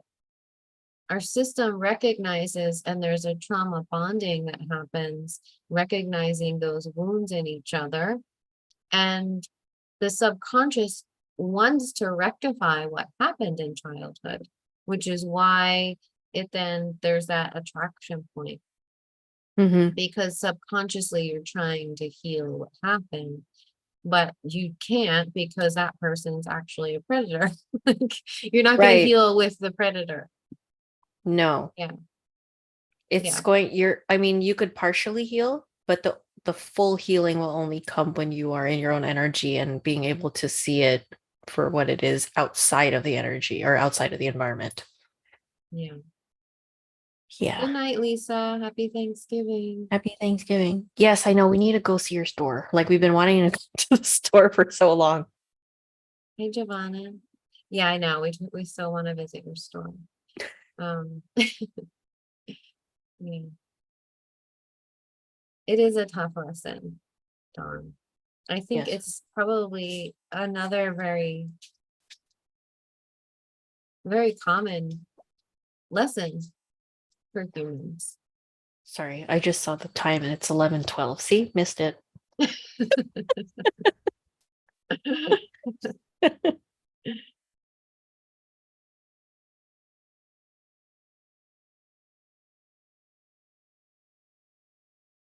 become the predator. I think it's important to understand the predator so that you are no longer the prey to the predator. Know how the game works. Yeah, but not to become the predator. Mm-mm. I mean, in some situations, you have to play the game. Like if you're stuck in a situation, then to some extent you have to play. But as far as becoming the predator, I don't feel that personally. I feel like I want to be as far away from that as possible, you know? And I don't want to do that. That's something that I don't want to do.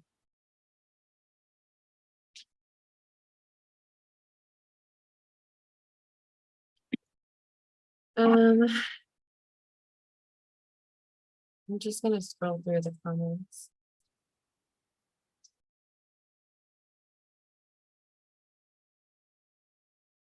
Lisa says, has anyone noticed just about everyone around you is acting up?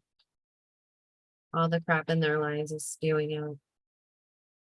Well, I was informed by my astrology mate that, with that whole, um, what do you call it? The eclipse, Mhm.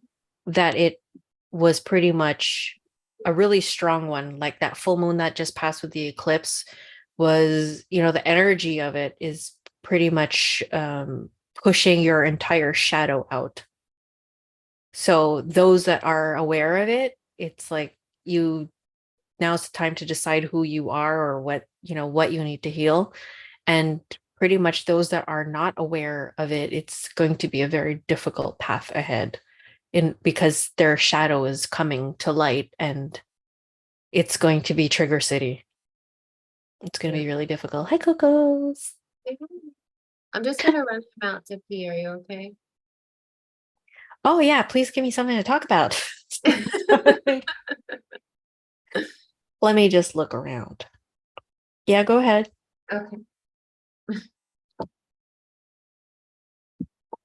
I don't even know. Oh, so much pressure. Someone say something?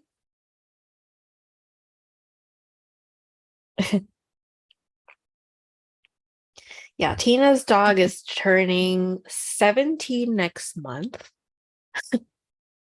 So, yeah, he's always a big part of our lives around. Yeah, he's a good boy. He does look like he's like a puppy. When he's like really chipper, he acts like you would never guess that he's a teenager.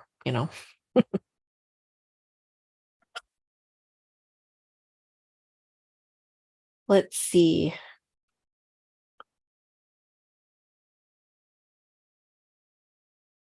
Well, I don't know what to talk about, but I guess while I'm trying to figure that out, please, if you haven't already, please like the video. And if you haven't subscribed, please subscribe.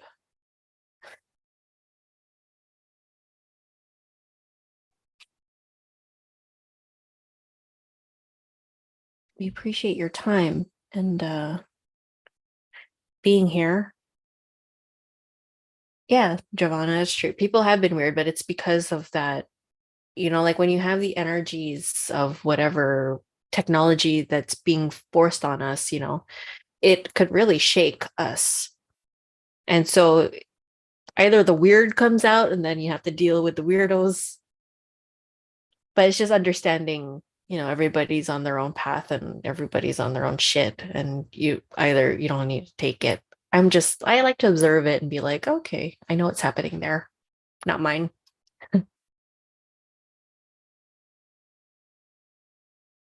Hey, Justin. Lizards. What's New Earth about? Well, okay. Well, I don't know what to say about the lizards. I mean, to know that they do exist in our reality. They're everywhere. Um, yeah, they're everywhere. I don't know.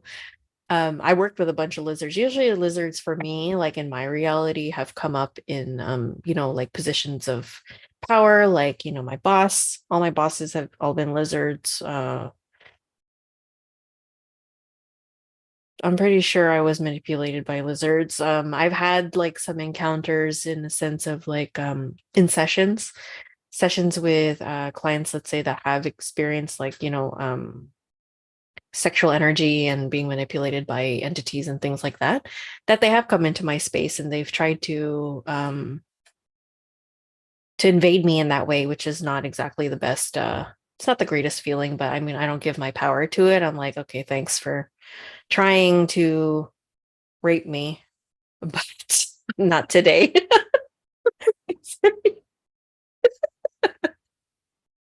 Oh God. Uh yes, silly Scylla. What's New Earth about?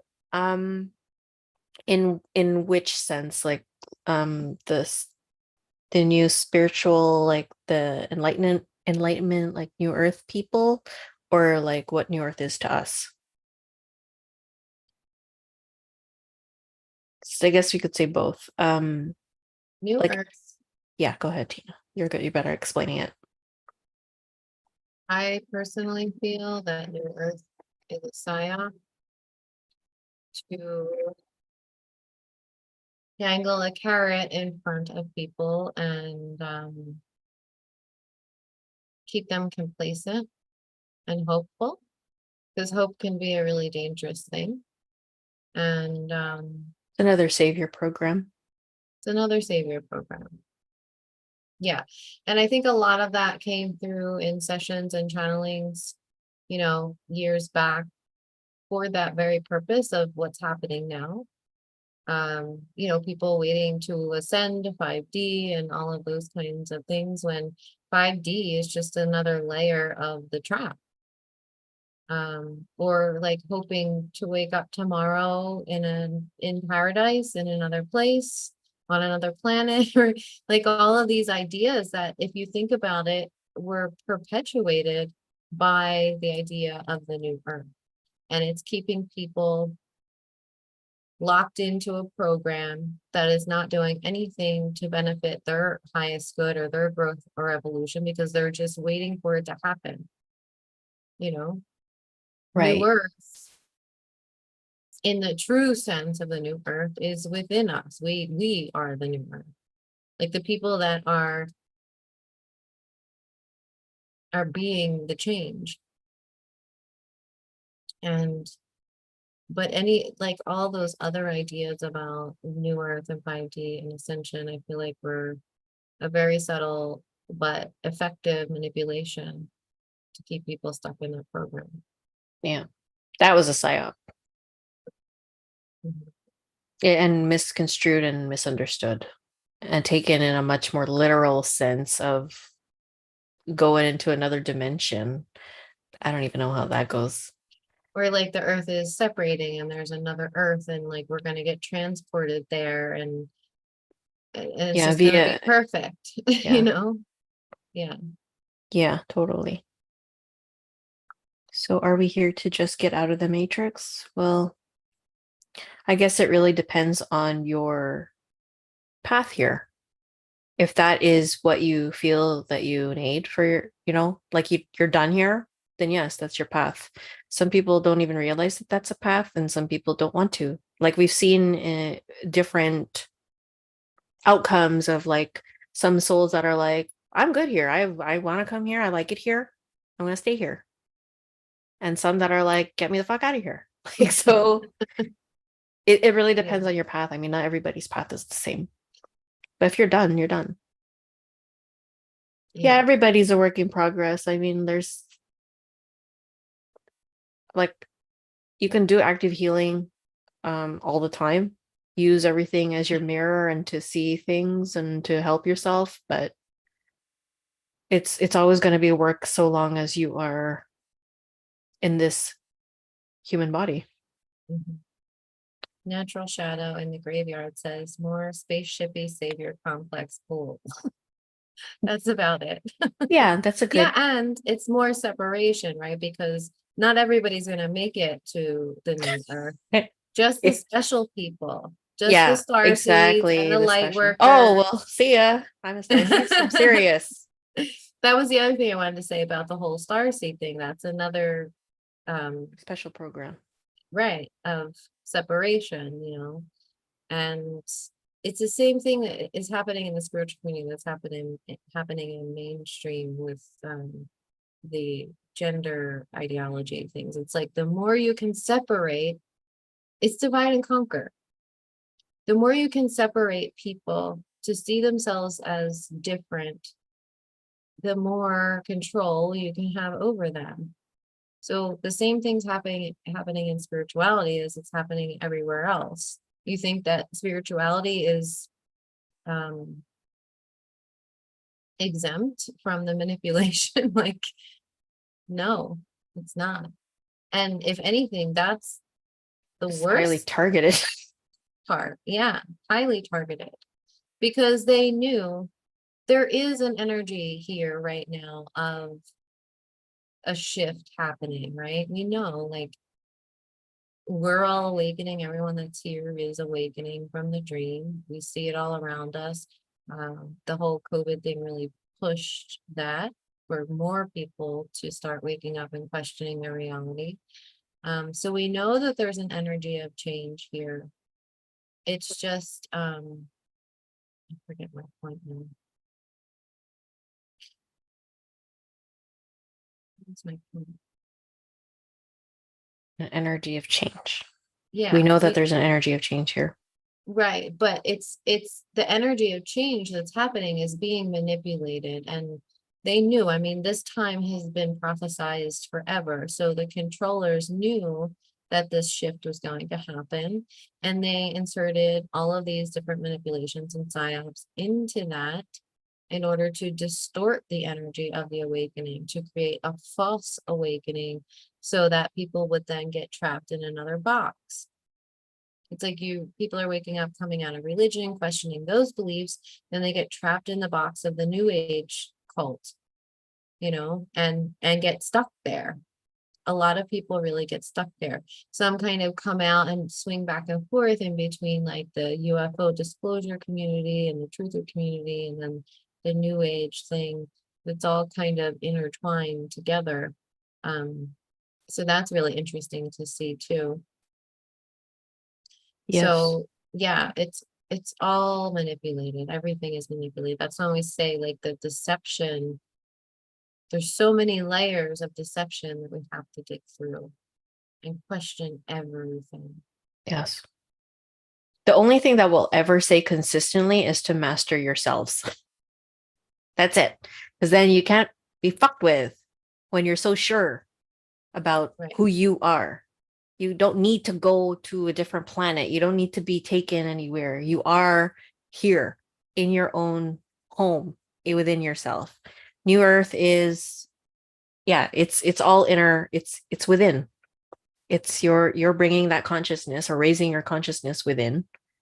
We're not going anywhere on the physical plane. We're here on the 3D, but bringing your consciousness to a next level. That's the new Right. Earth. And embodying, beginning to embody your spirit or embody your higher self, which means that your ego is taking up less space. The more you heal yourself and integrate the ego, the more room within you there is for the fullness of your spirit. That's what embodiment is. How much space can you take up within your physical form? It's actually more about grounding than it is about going up and escaping. It's taking those energies and grounding them down and being here and being the embodiment of Right. your higher self. Yeah. There's a lot of spiritual bypassing. Taking away the real spirituality is really how well can you be human and balance yourself within, yeah, your physicality and your energetic self or your soul, spirit, whatever. That it's balance. It's all balance. Yeah. Um Lizards feel more like new age. Well, lizards are everywhere. I mean, reptiles are everywhere. All the energies are everywhere. Astral beings are everywhere. It's just like, being aware of where you travel safely, like we're not going to tell you not to travel unless you're highly targeted and you're not sovereign and you're not in your power. We will highly recommend not to travel, like astral travel. Do it unless you're very sure that you are not going to pick up an attachment, or knowing how you can get rid of the attachments, knowing how you can protect yourself energetically. Practicing energetic hygiene is a big one. So, yeah. So yeah, that's also part of like being like super spiritual. It's like you can astral travel and lucid dream and all that, like all this stuff. But it's, if you're not fully embodied or sure of yourself, it's a very dangerous thing to do. You have to do it unless you're really sure. And I've done a lot of work on myself, and I'm not even comfortable doing it because I'm like, I don't, for me, there's no purpose right now for me to do it.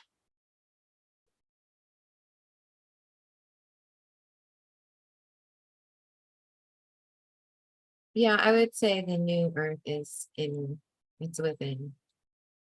Yeah, it's not There's, outside of you. There are people that really do believe that it is outside. Like it's, like you said, another Earth. And I don't even know, like, I mean, just placing yourself in that position. I mean, I still have family and friends, and I couldn't even imagine just knowing very well that they're not coming to New Earth. Okay. I'm not saying that I'm like worthy of New Earth, but I think I have a better chance going to New Earth than they do. Okay. And being like, all right, see you guys. Going over there now. Never gonna see you again. right. Like, talk about ego. Like, that's the huge ego. Well, yeah, and no one really stops to think like, how does that really work? Right. Like, how are we just gonna be in new earth one day? Um, Yeah. yeah, it doesn't, that's not happening. That's not No. happening. And if it does, I'm not going there. I'm perfectly We fine here. we did see in a session yesterday, which we're going to share the BQH with our friend Amanda. And she saw, which I spoke about earlier, she saw a life of herself as this child who was channeling this huge energy that they called the Great One, who was actually aspect of the earth, who explained how she got tricked into consenting to the darkness, and there's this negative energy layer under her skin. But what we also saw is that that energy layer is being dissolved because the earth has rescinded her contract. Um, and there's nothing that can stop that from happening. So we have seen that there's a positive shift that is happening. At the same time that that's happening, the dark side, the controllers are pulling out all the stops to try to prevent that from happening. Right. So, I mean, that's what's up with all the stuff going on in the collective right now, like literally everything. Um, the wars, the illnesses, the Hmm. everything, the weather, everything. So we see that happening. So it's like a pendulum swinging. It's like this energy is here, it's ripe for awakening. The darkness is dissolving, but at the same time, it's pushing back against that. So it's like a tug of war, really, that's happening. Hmm. Now everyone has to, make their own decisions about whether they want to escape the matrix or not. Like, I know that I don't want to come back here and do this again, whether we're in 5D or New Earth or not. Like, I don't want to come back to there. And I don't see any huge changes that are in a positive direction in my lifetime. I don't see that. Um, it would be nice, but it's just not something I see. And even if there is like a positive change and we ascend to 5D, or even if that did happen, say that's true, we're still here. We're still here, like trapped in this place. 5D is just another level. It's just a level up in the game. It's not really anything that special. And that's what we mean by like the layers of deception. Like, even that's a deception because you're still trapped in this matrix in 5D, just another level up.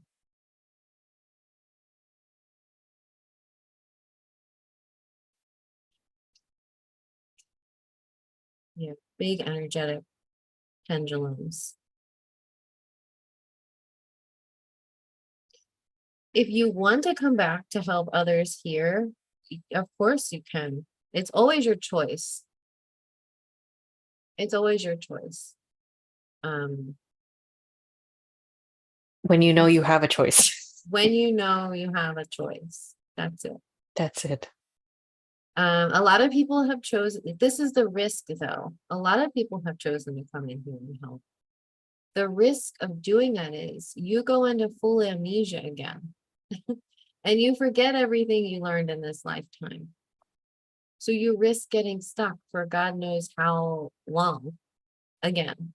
You know, there's never a guarantee that you're going to wake up and remember these things again. There's never a guarantee.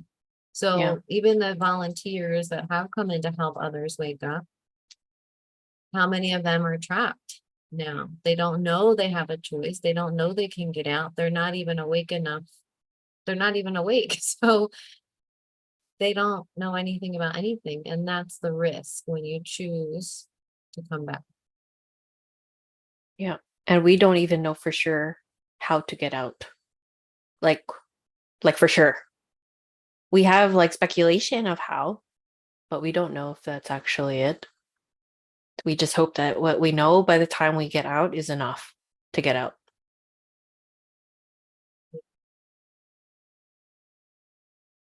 Billy Scylla says, I want to be done too. Yeah. A lot of us are. Usually if you're here on the chat, you are. if you're Yeah. if you found us. Yeah. Yeah. Billy But Scylla. yeah. I think I saw your comment on another video about spirit guides. Oh yeah. She asked, well, what about spirit guides wouldn't trick us, would they?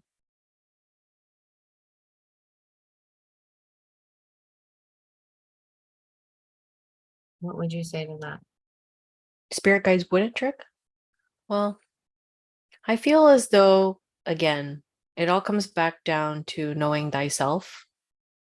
That if any energies or, grandma or family members or whatever come to see you, you will know if it's them or not. So it's just, I think the awareness of it is really big up there. But okay, for someone who just is new and hasn't connected to guides at all or loved ones or anything, do we have spirit guides? Yes. But there are dark energies that can impersonate those guides. And we're not even sure if those, I mean, we know that our spirit guides are basically like working for the system itself.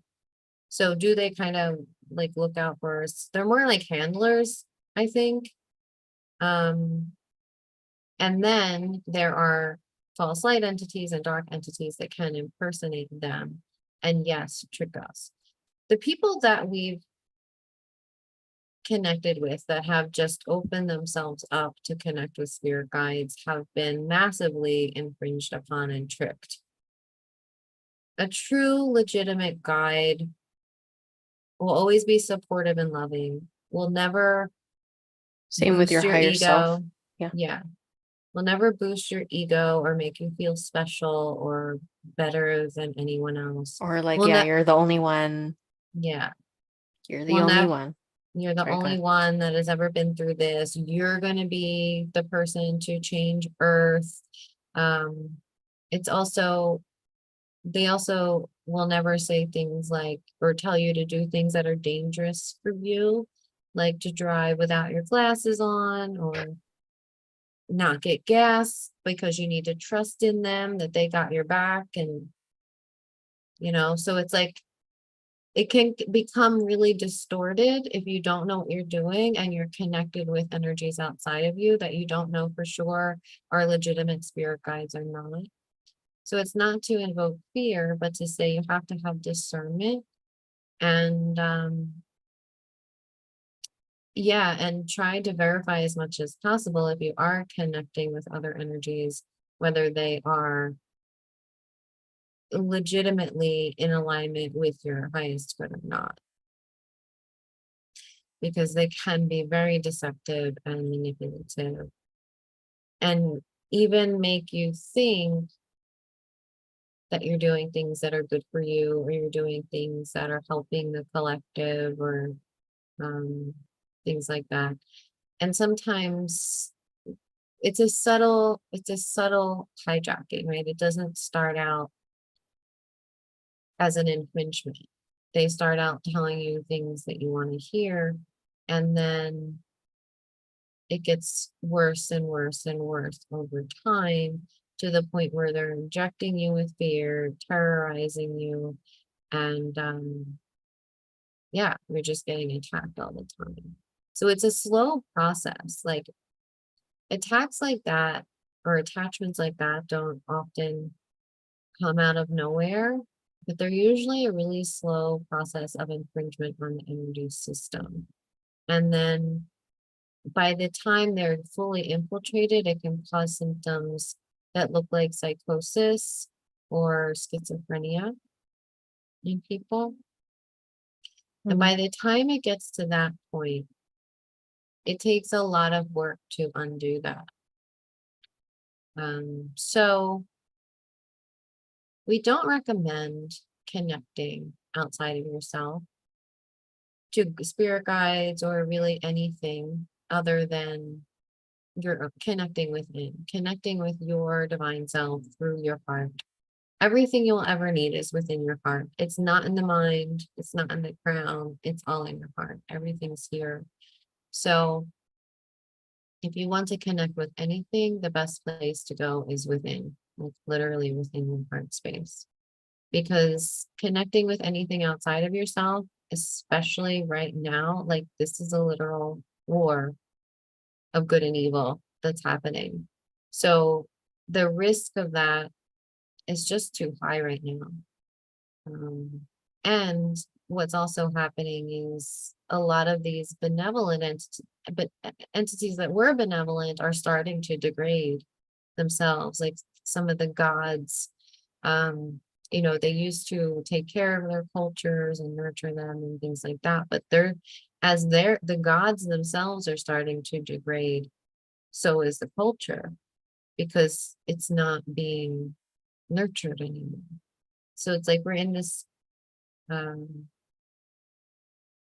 weird space. It's like at the same time there's this new awakening and shifting energy that's coming in, this energy of change. There's also an energy of degradation or devolution that's happening at the same time.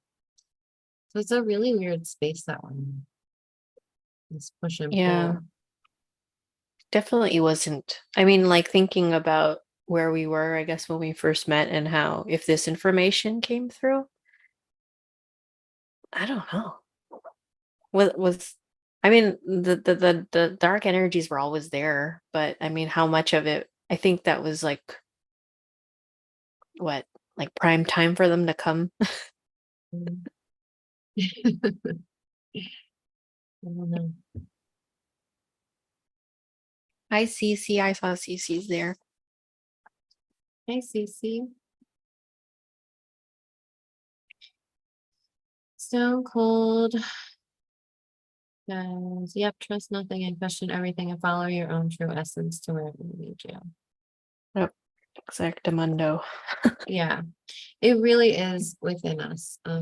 Yeah.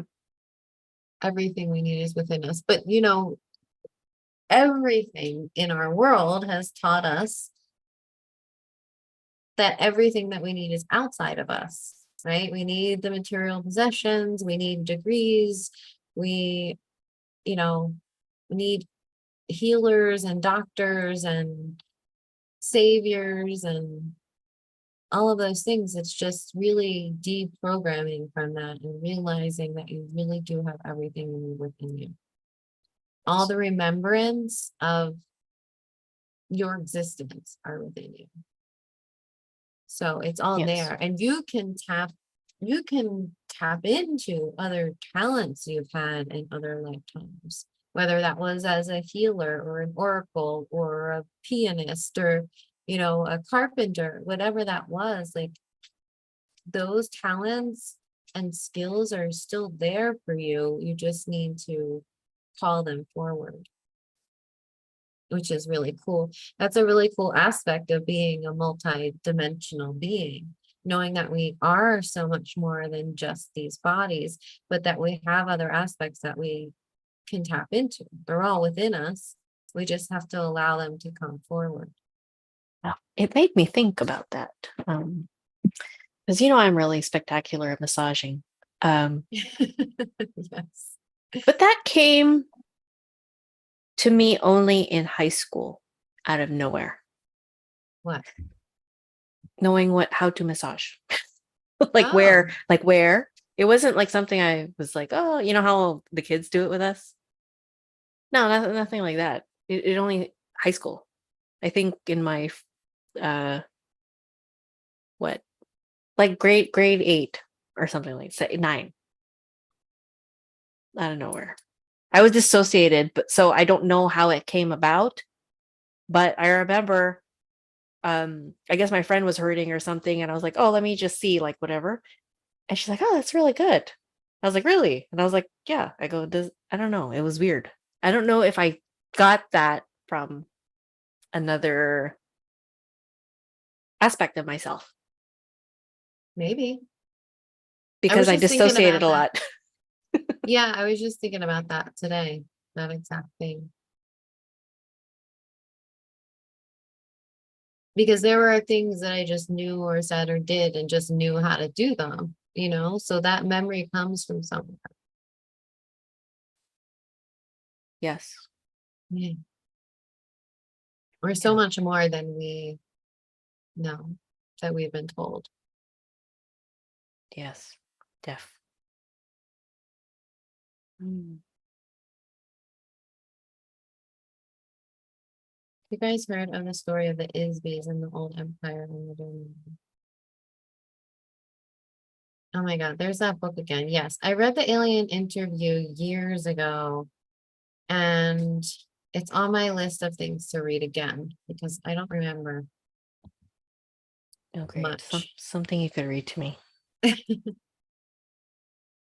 It's really good. It's from a nurse um, from like the military. They had captured an alien, and Mm. she was the only one that could communicate with it. Oh, So like she, telepathically? yeah. Okay. So she wrote like, it's like I think it's like a book about like of her notes from her conversations with them. Oh, I just got like a really weird vision. What? Oh no, like the alien was like energetically, like tongue came out and split and it like went in her ears and like implanted all these things.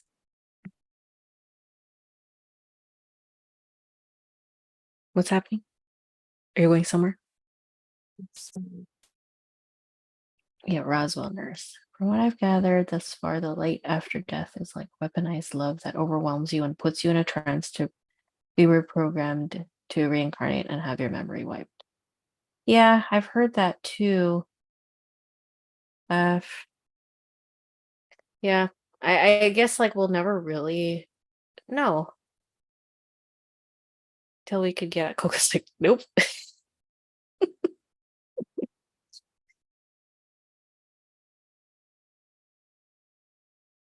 Yes, the whole memory wipe thing is an interesting phenomenon.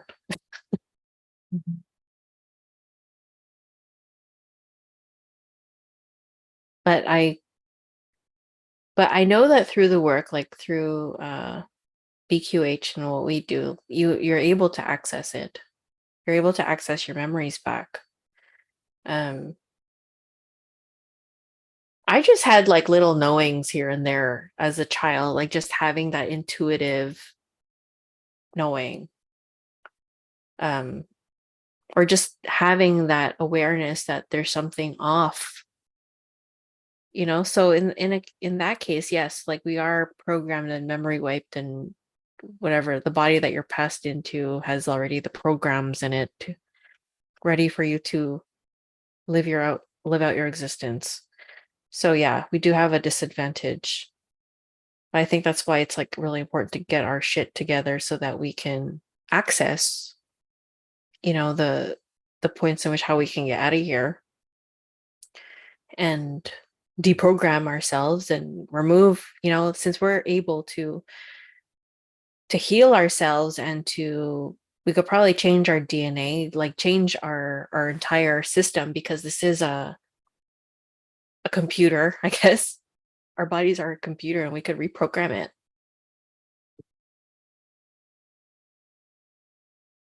So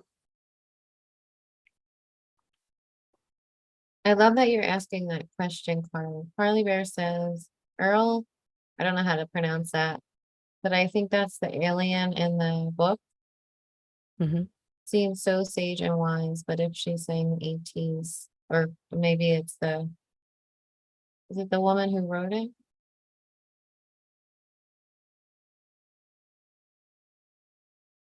If she's saying the ATs made the civilizations here, are they potentially worker bees for the Matrix? I think so, Yeah. If it's within this construct, then yes. The because the different woman, dimensions. yeah, and the woman that we're gonna interview that had that NDE talks about her NDE was all aliens. That's And she different. saw the Matrix pods and the creator, who she Yeah. called the Elohim, but the creator was just the way she described it, the energy of it felt a little bit insane to me because he loved his creations, no matter what it was, even if it was deformed. He just thought it was so beautiful and lovely. But then you have to question, well, what about the people that are actually experiencing that suffering, and It feels very AI to me. Like there's no emotional intelligence to it. It could just be like, yeah, it's beautiful. I made it. right. But then the experience or the consciousness within the experience is like, no, bro, not good. Like Exactly. Yes. it feels like AI to me. It's Yeah. relative to like the demiurge energy. Yes. Yeah. So I don't even know if it's possible for beings from outside of this system to get in. Well, we did, didn't we? And if they are, I mean, they could have been, I don't know if they're really from the real world out there and then they just get corrupted. I don't know. We really have no idea. It's a mystery. Hmm. Well, I don't know if there's anything else, but um, are we good here? I think it was a pretty good catch up session. Thank you very much, everybody. Please like and subscribe if you haven't already. If you have other questions that we didn't answer in the chat, please write them in the comments section and we will get to the comments. Sometimes our comments don't show up, so don't think that we're ignoring you, because we usually, if you go back, you'll see that we usually answer everybody. Yeah. um, so yeah. Um, anything else, If you darling? have like links you want to share with us, just email us them. Because if you put links in the comments, I notice that they will disappear. Or yeah. So Yeah, just the AI won't take it. yeah, just email them. And then other times there's really no rhyme or reason for why they disappear. Like sometimes they'll come through an email and then I'll go and see that it's not the comment's not there at all. So yeah, if you have anything important to say to us, just email us. And otherwise, yeah, we love to hear from you guys. And Yes, we appreciate you all being here and interacting. It's always nice to, your interest and, questioning things. That's where we want you to be. Question everything. If you're stagnant, you need to move. Too stagnant. It's time to move. all right, guys, well, take care of yourselves, be gentle with yourselves, and we'll see you next time. Yes. Peace. Thanks for hanging out with us.